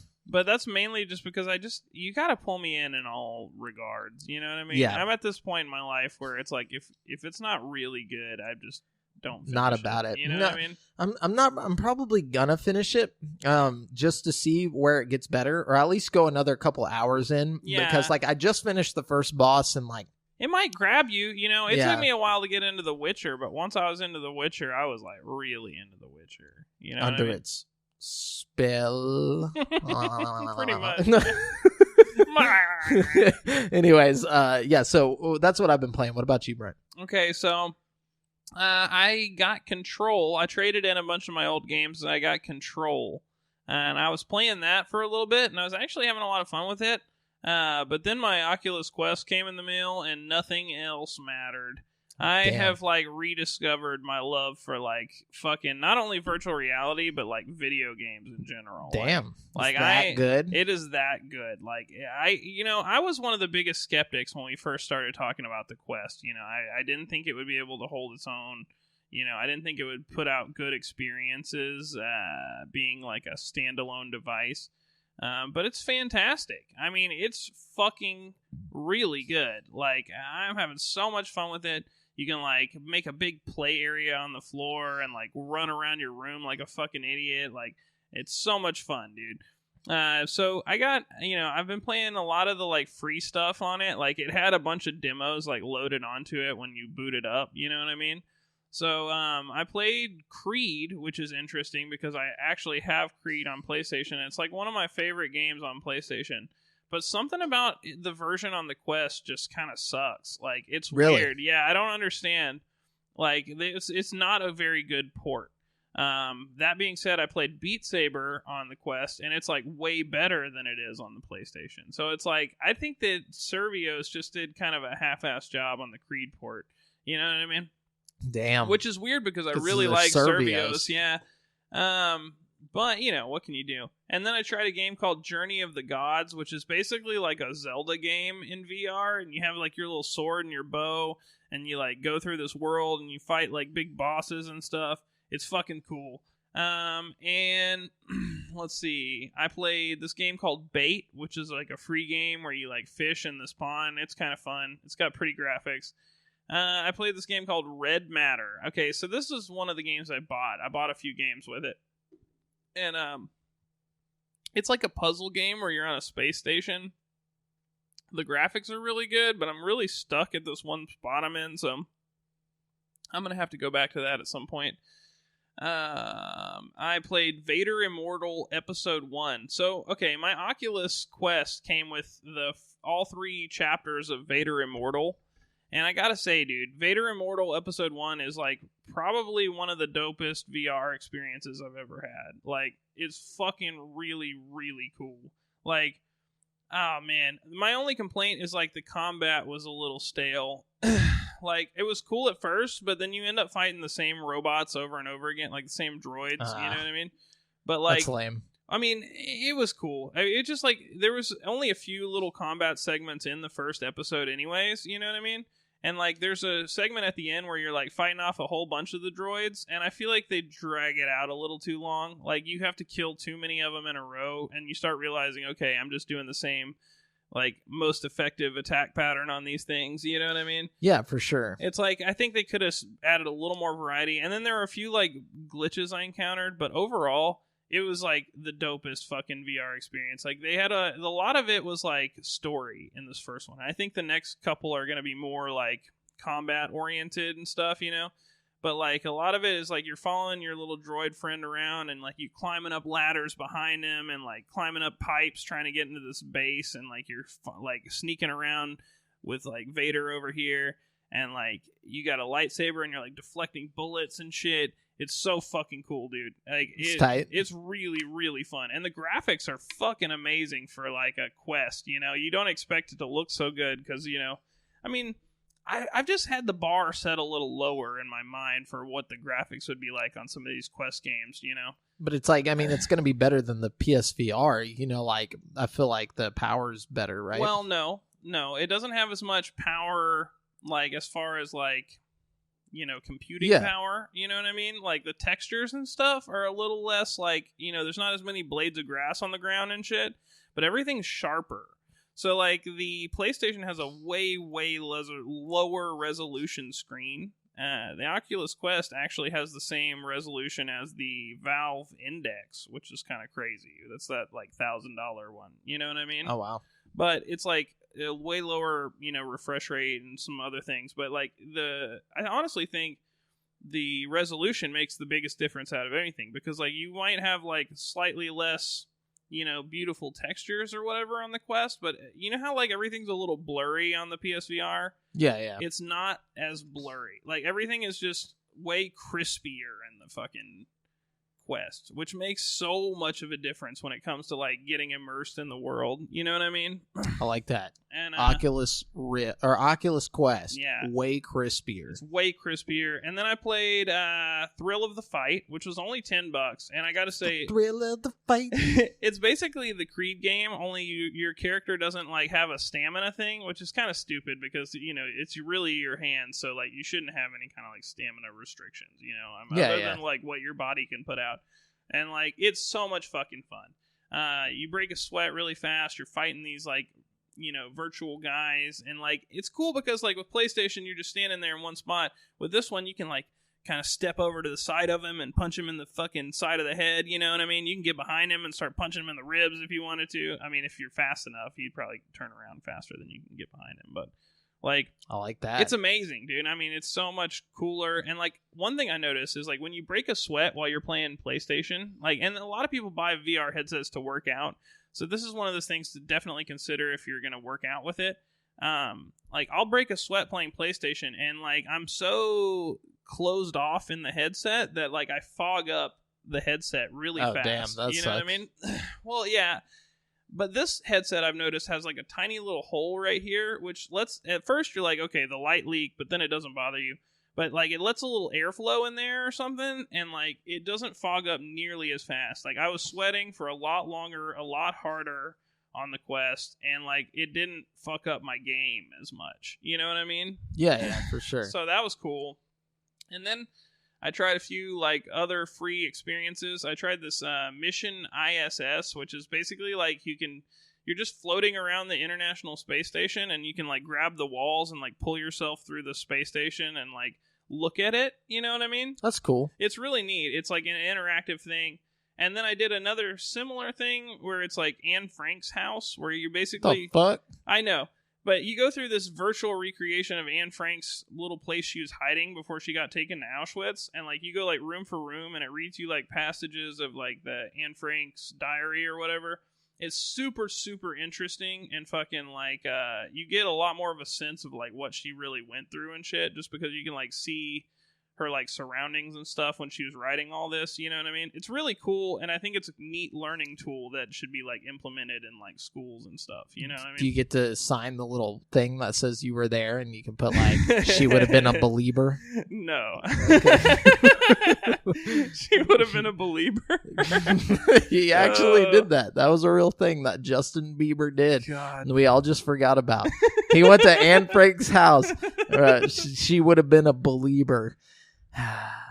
You know, actually, though, to be 100% real with you, she might have been a believer. She might have been. She was a young girl. You look at a lot of the stuff she was into, like, it was all, like, pop culture shit, and, like, she had, like, a stamp book of, like, popular celebrities at the time and shit. Like, so, I mean, she might have been a believer. I mean, as outlandish as that sounds, you know? Oh, yeah. No, I'm not doubting. I'm just saying, it's just there comes a time in every young believer's life that you just don't write things about Anne Frank being a believer. I know it's tough. I know it's a temptation of all believers, but I'm just kidding. Anyways, but yeah, so that's what we've been currently playing. If you want to know, let us know what you've been playing. Drop it in the comments or hit us up on Instagram or in the Facebook group at facebook.com/group/GameSpeak podcast. Anyways, we're going to jump into the topic of the show. The topic of this show is, what does Nintendo's next gen look like? We're just going to kind of dive into what we think is going to happen with Nintendo, what we think they're going to do, especially since both their competitors, Xbox and PlayStation, are going to be dropping their new consoles this year.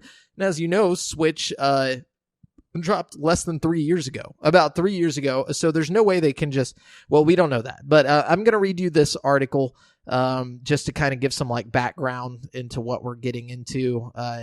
So apparently a new Nintendo Switch Pro is rumored for 2020 release. Just so we have this little bit of information here.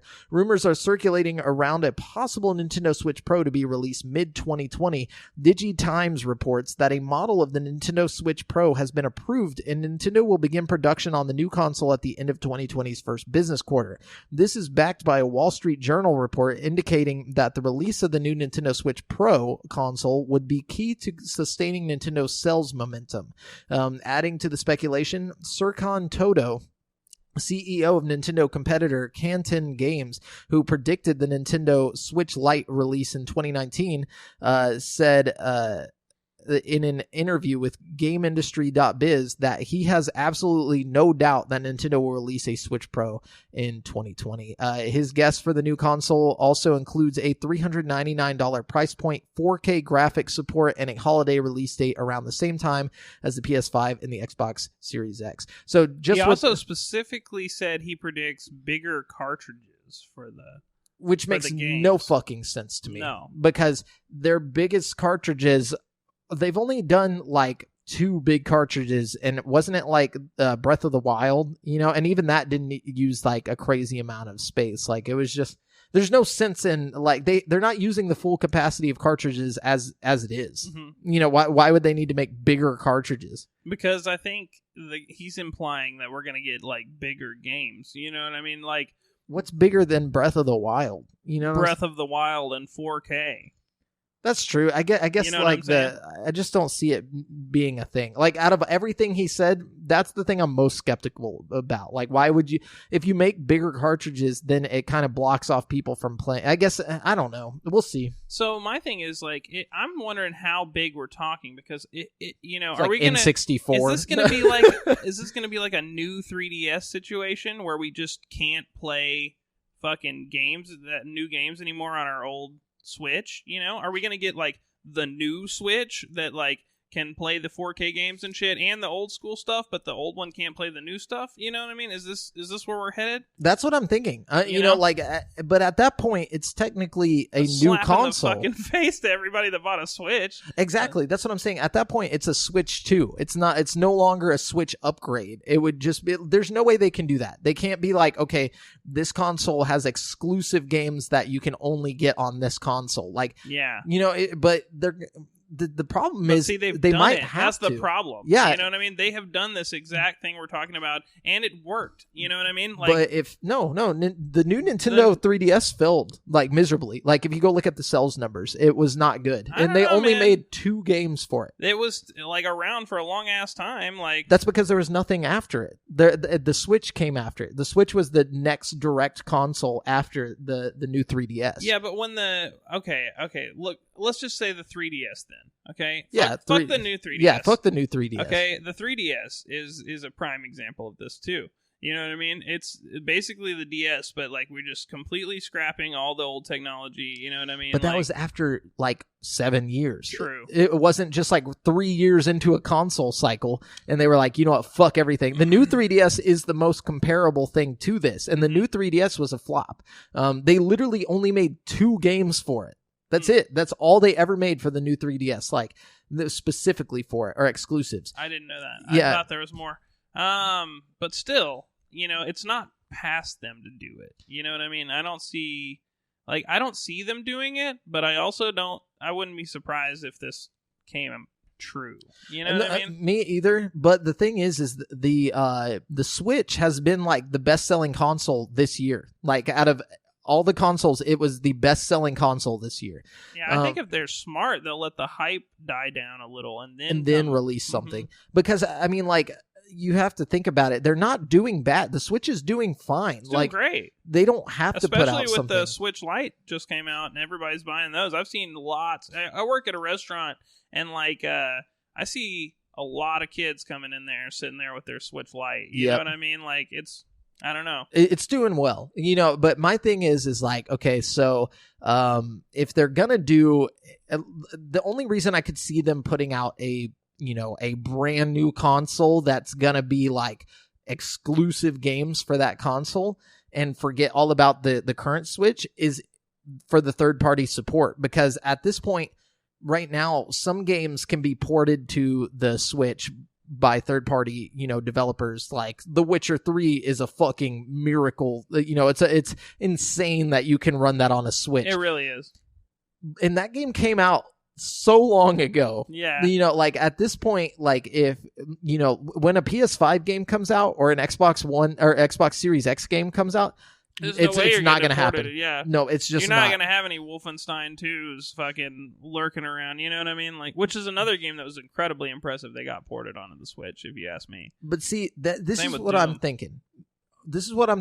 All right. So if they do a Switch Pro, it's not going to have exclusive first-party titles. No, I think you're right. It will have exclusive third-party titles. Like you buy the Switch Pro if you want to be able to play games from Ubisoft, or if you want to be able to play games from Bethesda, and like their newer games, because this will have the 4K support and all that stuff. Even then, it'll still be behind. It'll still be like an Xbox One, like as a Pro. It probably won't even be like an Xbox One X or anything. But I got a theory.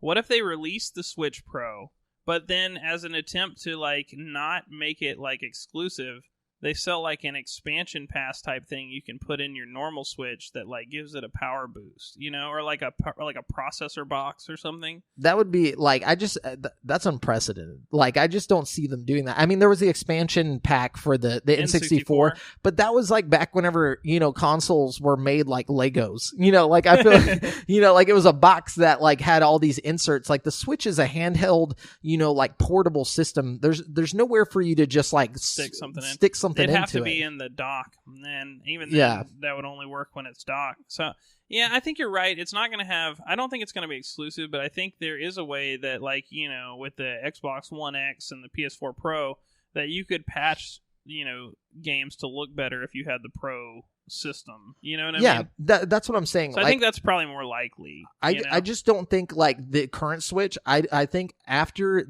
this year, you will no longer see third party support from like big companies like Ubisoft or Bethesda or like Respawn or anything like that. You won't see games from them coming to the current Switch. But if you have a Switch Pro, you'll still be able to get third-party support games like that. Well, another thing to think about, you might start seeing, like, I noticed that a lot of the Oculus Quest games are, like, ported versions of bigger VR games, and they'll have, like, it'll be called, like, Robo Recall, for example, is a great example of that.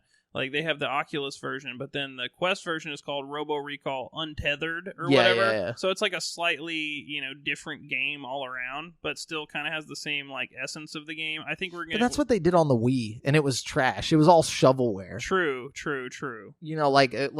But if you got Call of Duty on the Wii, you might as well have said you got 007 for the N64. It was just... Yeah. I think the tech is a little more, flexible on the Switch, though, than it was with the Wii. Like, they were trying to do things that just weren't possible on the Wii. You know what I mean? Like...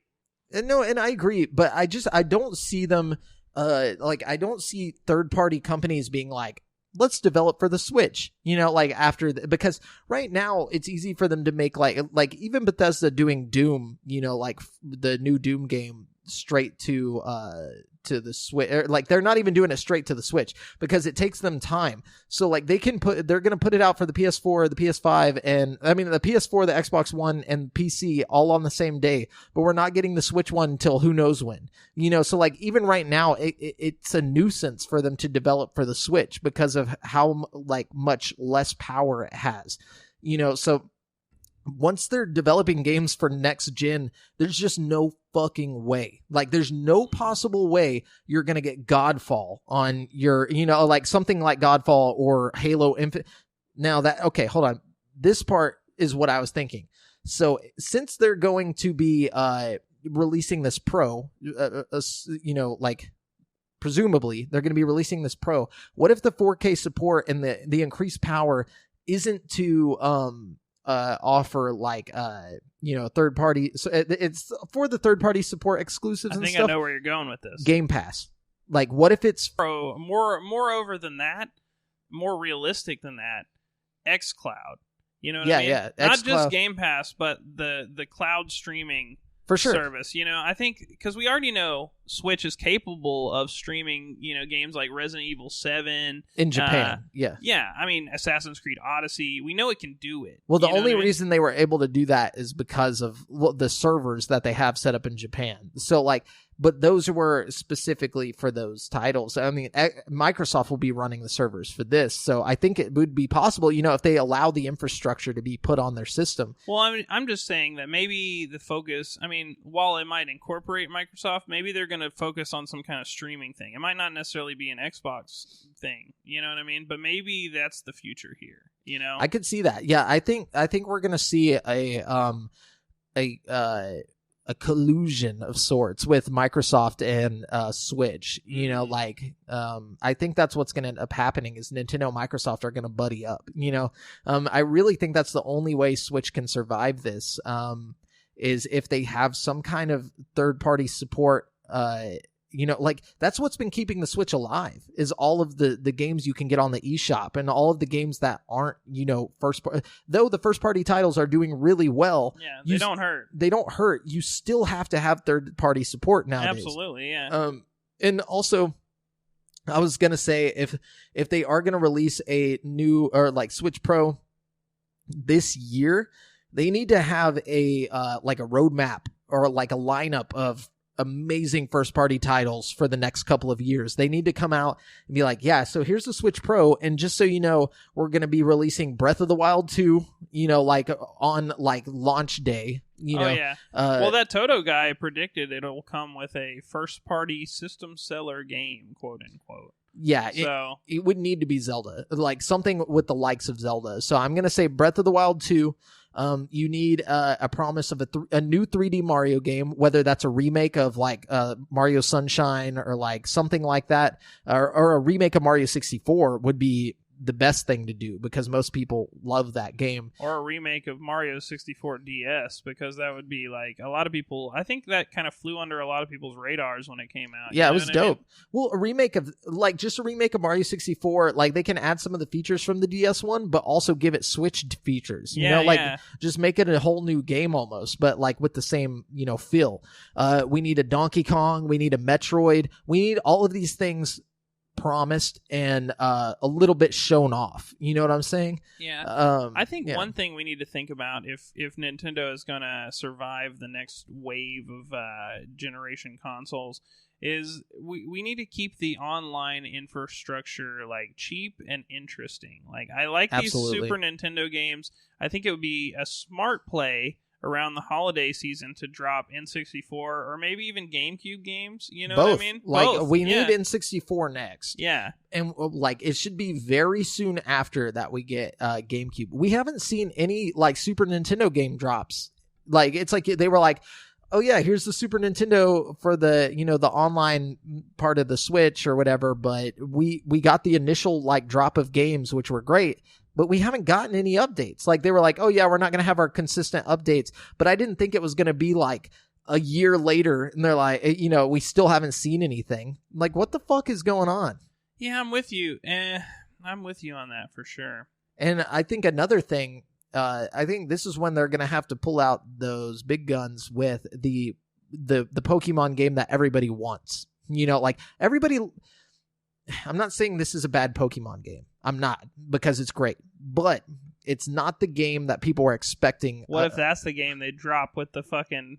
That would be intense, but I don't think it will be just because it's too soon. Yeah. Like they just dropped Sword and Shield and they just promised DLC. They're not going to drop it, but like they need to show us that like, or like some type of teaser or something and be like, in the next 2 years, you will see this. And like just show us this like beautiful like open world Pokemon game, just like people running around and like Pokemon just flying everywhere, and like it just looks like Breath of the Wild or some shit like Cyberpunk 2077 with Pokemon edition. Yeah, and so like that, and obviously they're gonna have to increase their mobile presence. I was just about to say, I think it would be nice for them to find a way to link together their most popular mobile and Switch games, Like, I think Pokemon Go and Pokemon Sword and Shield should be way more compatible than they are right Definitely. now. I guess that's what Home is for, the Pokemon Home or whatever. They should directly interact. I mean, I really feel like there should be a way for your phone and Switch to hook together and just play together. You know what I mean? Same with Mario Kart Tour or whatever. Yeah. They need to find a way to, like, incorporate these games into each other and, like, Yeah, unfortunately, I don't see that happening, like, because they're so weird about that shit. Mm-hmm. Like, I like how right now, their online infrastructure is so dumb. Like, it really is. Like, if you want to play online with somebody, you have to have their friend code and all this bullshit. And then to talk with them, you have to download an app to chat with them. Like, you can't just chat with them on your fucking Switch like a normal-ass human being. Like, you have to download a separate app to text people. Like, it's like... Or I could just text them, like so dumb. Or like not text them, but to talk to them, like voice chat. Like the only way to do voice chat, if it's not built into the game itself, is through an app. Yeah, that is ridiculous. That's if they do a Switch Pro, that should be a day one. Yeah, thing. like that should definitely be a feature. That's ridiculous. Yeah. Do you have anything else you want to add to this? I think there's one more thing.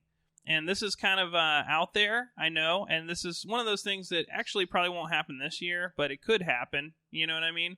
I think with the popularity of, like, VR and Half-Life Alyx and stuff, if it really takes off and blows up this year, there's a whole nother avenue Nintendo could take, What are you talking about? We already got VR.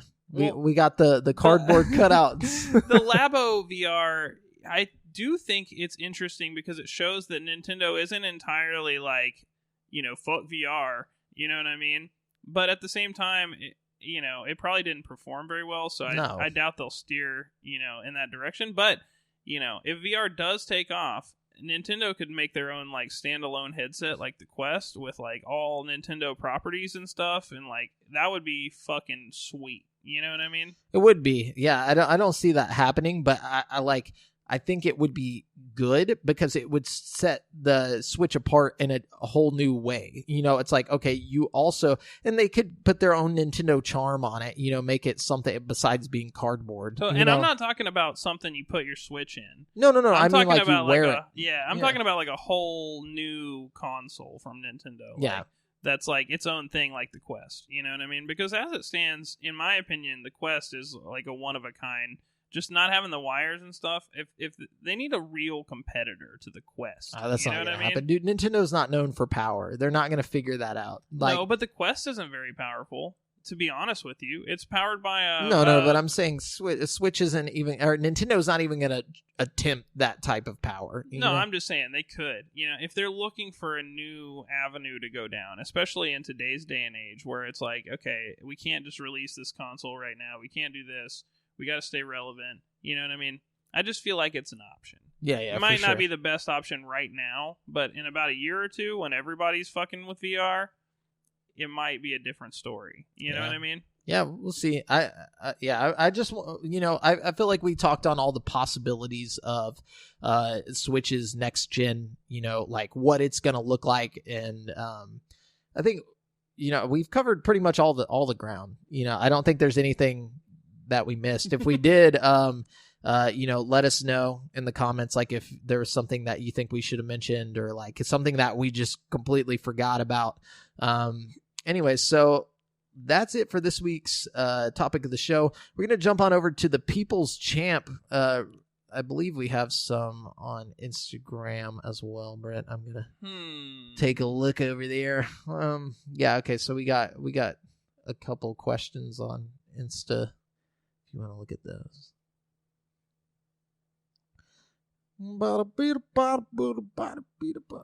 Oh yeah, easy right here.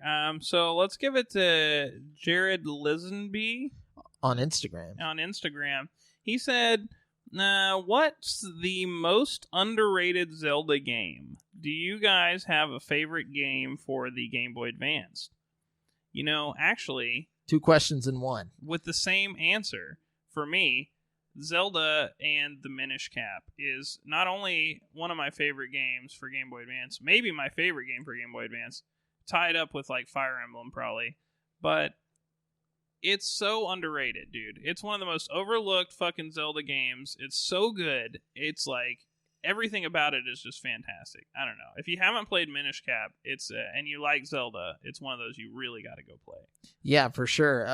I think the most overlooked one or underrated, I feel like it's been like recently it got, you know, a better look at it, but Wind Waker was completely trashed when it first came out, and Wind Waker was one of the best Zelda games ever made. Oh, so like, good. And the reason it was trashed is just because of the way style. It looked. Yeah, like everybody was expecting to get like, you know, Ocarina of Time 2 or whatever, you know, like they wanted that look for the GameCube, but whenever they dropped like this cell shaded game, everybody just was like, oh fuck that, you know, like, yeah. And even me who had a GameCube back then, like I was like, man, that sucks. And like so I didn't even really play it until I was like 14, and then once I started playing it, like I was hooked. So I would say Wind Waker was one of the most underrated, at least whenever it first dropped. And then favorite Game Boy Advance game would probably be Metroid Fusion. That's a good one. It was just so good. Yeah. Something about Fire Emblem for me was just really good on the Game Boy Advance. That and Minish Cap, you know. Oh yeah. Minish Cap was dope for sure. So we're going to jump on over to listener questions. Thank you, Jared Lisenby, for your questions. He actually had another question, so we'll just go ahead and knock his out. Yeah. He says, do you guys remember the whole Soulja game thing? LOL, whatever happened with that? So I think you can actually still get Soulja game consoles. I know he got in trouble, a little bit of trouble, and took it down for a while, but I think he put it back up. It's right? shut down. So according to Engadget, less than a month after Soulja Boy made an initial foray into the world of handheld and console gaming, and the project has been shut down. The Soulja Boy versions were sold for $149.99 and $99.99, but if you bought directly from Ann Bernick, and they'd cost you just $105.99 and $72.99. So you could have got a deal back in the day, but yeah, it got shut down. I think for copyright infringement and stuff like that. Yeah, all the obvious reasons, but still. Like, well, he tried. He was like, you know what? I'm just gonna try and I could have swore he put up another one at some point. Maybe was it like the. I think it got shut down too. Actually, it was like more expensive and. The Soldier Station? Yeah, I don't know. Something like that. Anyways, yeah, thanks for that question. Brent, what are some of our Facebook questions? Okay, we got Sarah Brock here. She posted, she said, when will this end? And then she posted a link to Build-A-Bear will debut a Baby Yoda stuffed animal. What do you mean? When will it end? Yeah, what are you hating on Baby Yoda right now? Yeah, like is that what I'm hearing? Yeah, and then I saw that Philip was hating too. See, I think it's reached that point to where everybody is like, I'm gonna be different. I'm not gonna like Baby Yoda. I'm gonna tell you something. Baby Yoda is probably the best thing that's happened in 2019. Yeah. It's brought us all together. Let's not start tearing each other down with the one thing that brought this country together. You know what?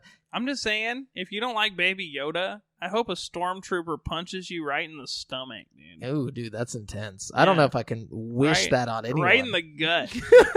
Gut punch. Yeah, see, my thing is Baby Yoda, like I mentioned in a comment on there, is that I see my dog in Baby Yoda. You know what I'm saying?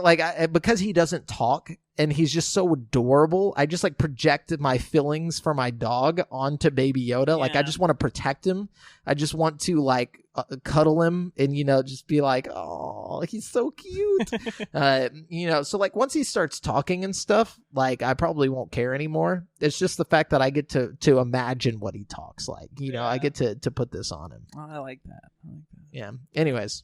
Okay. So we got Cody Goolsby here. He says, why do you not stream on Twitch under the just chatting genre? So now that we're about to be on this other show on another channel, I have figured out how to record 2 microphones at once. I don't know if that'll work for Twitch. I'm gonna have to check it out. But if it works for Twitch, that I can have both of our mics being recorded and played back at one time on Twitch, which I think is possible. Sure, I'm going to figure it out.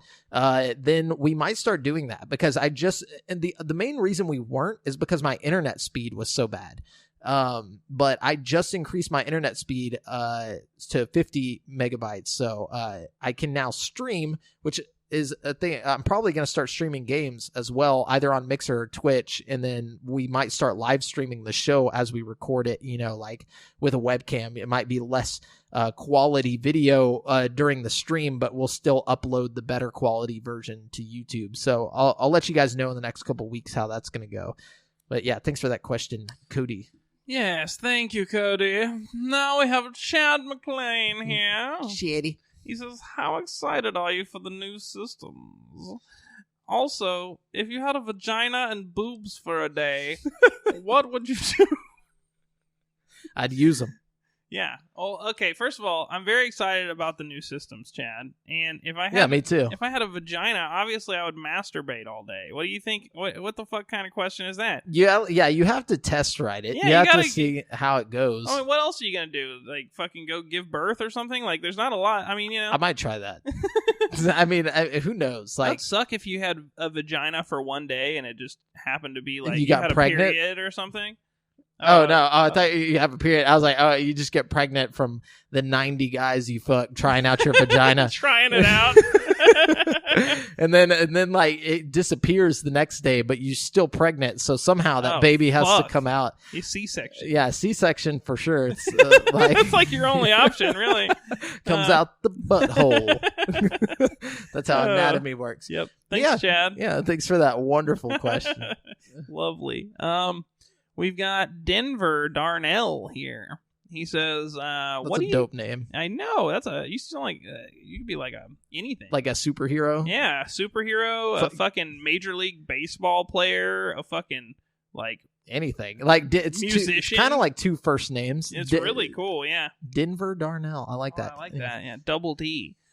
Double D says, "What do you think the world would be like if Star Wars was never a thing? As far as culture goes, it's impacted so much, and it's crazy for me to think about it never existed, if it never existed." Wow, I think sci-fi would have not been taken as seriously because it was the first thing to come out where, like it was the first sci-fi movie in space to come out that like changed the way people looked at how sci-fi was done. Most of the time, sci-fi was looked at as like B-rated and like shitty. Like I've watched a lot of documentaries about this and about like what the world was like before Star Wars. Like in the 70s, early 70s and stuff. Like if you made a sci-fi movie, it was considered campy and like shitty. Star Wars was the first thing that came out that people were like, wow, you can actually make a quality sci-fi movie. So I think without it, we wouldn't have gotten things like Alien. Alien only got like produced because of how well Star Wars did. So we wouldn't have gotten things like no production company wanted to make a serious horror movie in space because they thought nobody would care to see it. But after seeing Star Wars, the success of Star Wars, things like Alien were put into like the system. Like it was like, okay, this is cool, this can happen.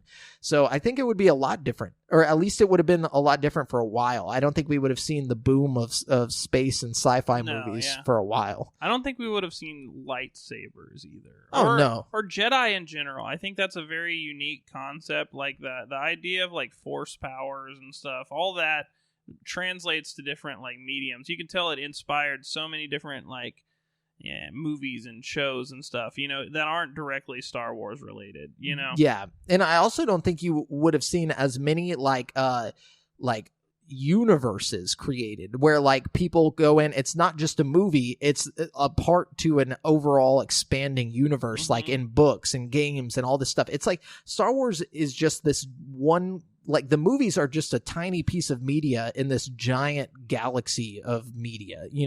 Every little bit of it is in a different spot. So like you have the movies as like this main arching story, but then you also have like KOTOR, you have all the books like the Darth Bane trilogy and all that stuff. Like you wouldn't see that I feel like without that franchise, or at least not as prominent as it is today. You're definitely right. With like the Marvel Cinematic Universe and stuff. Like I honestly don't think we'd have that without Star Wars. I think you're right. Or at least not. It would have taken a lot longer to get there where it is now. You know what I mean? Absolutely. Yeah, for sure. All right. And that's all our questions. Thanks, guys. Got some good questions today. Really good questions. Thank you so much. And if you want to drop us a question to have read on the show, either drop it on our Instagram or Facebook group or in the comments on YouTube. Just let us know. Anyways, we're going to round out the show with Brent's segment here. It's Brent's Super Hardcore Video Game Trivia Challenge. These are 10 terrifying questions that will leave you shaking in your boots. My boots are shaking.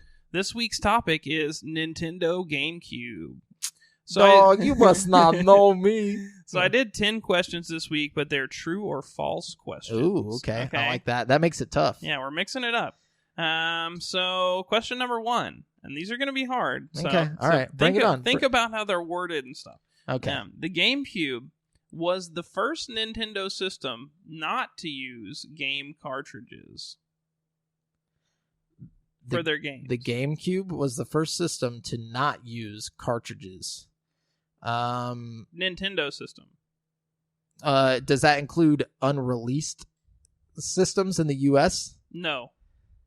Only systems that made it to market in the U.S. Everywhere, but Nintendo, only Nintendo systems. That's what I'm saying, because it's not true. Only because the N64, the disc drive or whatever, came out in Japan. See, that doesn't count. I wasn't counting that. I'm talking about consoles that which it was an expansion to the N64. That's the only reason why I say that. But I'll say if we're going by not that, then I'll just say it's true that it was the first system. Like if that's not included. I mean, we can't do that with every question. So, I mean, yeah, I'll give it to you on that one. But I'm just saying because it's true. Like it wasn't the first. But that didn't even really get released. It did in Japan, just not in America. But it's not part of the console. It's an add-on. It's not like, you know what I mean? I'm just saying. And it was supposed to have Super Mario 64 2 on it. But it did it. Okay, let me rephrase this. Okay, the N64 still used game cartridges. The question is, the GameCube was the first Nintendo system not to use game cartridges. I guess. So I still see it as like it wasn't because all you're saying is it's the first console not to use cartridges. The N64 disc drive did not use cartridges, you know, like once yes, but the N64 had to, like it used cartridges, like it was like all right. I'm sorry, I just wanted to be clear, like because I didn't know if you were going to include that because like you know that's what I'm saying. I didn't want to say true and then you'd be like nope, the disc drive, and then you know like and pull a me on me, you know what I'm saying? Yeah, I don't know about all that. Hang on, let me look this up because this disc drive thing is driving me nuts. Yeah, check out the disc drive. Go look it up, dude. While Brent's looking up the disc drive, I'm just going to say there was also a Super Nintendo PlayStation combo prototype that came out before, like, it never came out, but they were working on. I thought that was pretty cool. If y'all want to look that up, it's a pretty interesting read. That is wild. Yeah, the disc drive did come out in Japan, and I think in Europe, too, just not in the U.S. Okay. Well, you got me there. And I'm not trying to ruin the game. I just didn't know if you knew that. I thought like maybe you knew that, and that's how you were trying to trick me. No. Because you were like, this is going to be hard. And so I was like, no, oh, shit. I mean, I just read like 5 different fucking websites that said it was the first fucking console that fucking did that shit. So yeah, but they're not GameSpeak, dude. They don't know Jamel's knowledge, bro. All right, whatever. Number 2. So Nintendo sold 21.74 million GameCube units worldwide before the console was discontinued in 2007. How many? 27 million? 21.74 million. I'm going to say false. No, it's true. Really? Okay. All right. Yeah. Damn. That's nothing. Okay. That's fucking sad. A typical GameCube disc holds 4.5 gigabytes of information. Oh my god, this is gonna be so tough. Why? I don't know this shit. How much? 4.5 gigabytes. The average? I'm gonna say. Yeah, the average. I'm gonna say. There's a few exceptions. I'm gonna say false. Yeah, you're right. It's a 1.5 gigabyte disc. Yeah, I was about to say, I imagined it was a lot smaller because like most games now are like the type of games that would be GameCube games if they were made back then are only like a gig to 2 gigs. Like, you know, a lot of the indie games and stuff. Like that's just kind of what I was basing it on. You're right about that. Okay, here you go. Check this out. Enter the Matrix was such a large game. It had 2 discs. True or false? Oh, shit. I had this game on GameCube. Fuck. Did it have 2 discs? Do you remember? I'm going to say false. It's true. Really? Mm-hmm. It had 2 discs? Mm-hmm. Along with a couple other games. Okay. Resident Evil 4 was so large, it was on 3 discs, making it the only GameCube game with 3 discs. Now, I do know this game had multiple discs. I don't remember how many because I beat this on GameCube. God, my brain. Okay, this is the deciding factor right here. If I lose this one, I lose the whole thing. I don't think so. You got a couple of them right? No, I only got the first one right. Yeah, you got the third one right also. What was the third one? The disc. How much space is on a disc? Yeah, so I got 2 right. 2 out of 4. So yeah. This will be the 4th one. If I get this one wrong, no. The 4th one was the Enter the Matrix. So you got 2 and 4 wrong. You got 1 and 3 right. So, yeah. So this is the deciding one, right? Like if because there's 10 questions. Oh shit! On this episode. I'm sorry. I'm taking. No, you're fine. Okay, then I'm gonna say it's false. Okay, yeah, you got it right. Yeah, because I think it was 2. It was 2. Yeah. Okay. All right. Now, once that, like, the pressure came off, I was like, oh, yeah, it's 2. All right. You're 3 out of 5. So pretty good so far. Okay, I'll just keep it like this. Yeah. So number 6, Super Smash Bros. Melee was the best-selling game on the GameCube. True. Good call. Number 7, the GameCube was discontinued in 2008. False. Good. 2007. All right. Number 8, 5 Mario Party games came to the GameCube during its life. Hold up. So 1, 2, and 3 came to the N64, and then all the way up through 9 was on GameCube. So that would have been 6. How many did you say? I said 5. I'll say true. No, false. Actually, it was 4 of them. Really? Yeah. Well, 5 or 4 mainline ones. They in the time that the GameCube Mario Party games were getting made, they made a one for Game Boy or something, but I didn't count that. Okay. That was just the mainline one. So they did, I think, 4, 5, 6, and 7 on. Oh, GameCube. 8 and 9 was on Wii. Yeah. I'm fucking dumb. Okay, I remember that now. That's okay. You're still doing good. Number 9. Over 600 games were released for the GameCube. False. No, actually, it's true. 600 GameCube games? Where were all those games? I don't know. What were they like just random people in a garage? Like they just like made like a game and sold one copy? I guess so, man. I don't know. Damn, I got to get this last one. If I get this last one, then I still win. That's okay. I'm gonna give you. Yeah. Okay. So one more. You got this. Okay. Believe in yourself. I believe. The GameCube actually had 8 games that had the ability to be played online via the internet. True. False. What? Was it only Phantasy Star? It was only, yes, Phantasy Star 1 through 3. And then there were a couple games that had like LAN connections, like landlines, but some dumb shit. I just lost on the GameCube one. That's some bullshit. Hey, I just like, but those were some good questions. That was some deep treading there. Yeah, it was a hard one in your defense, and you got a lot of them right. So. It was tough. I'd like to thank my family and those who believed in me. No, but anyways, yeah, that's it for the show today, guys. Remember, we're going to be on another show too, so go check that out, all the shows. Yeah, I'm excited to hopefully get some of them over here, checking out our show as well. So remember, you've been listening to the GameSpeak podcast, courtesy of createforsanity.com. The show posts for free every Wednesday on all podcast directories. Be sure to submit any questions you want read on the show to the GameSpeak Podcast Facebook group at facebook.com/group/GameSpeak Podcast. Check out our video content on YouTube. All you have to do is search Create for Sanity. It's all one word. And if you want to stay up to date with your boys, you can find me on Twitter at the handle @JafferJamel and Brent at BrentHas1. That's the number 1. And check out the GameSpeak Podcast Instagram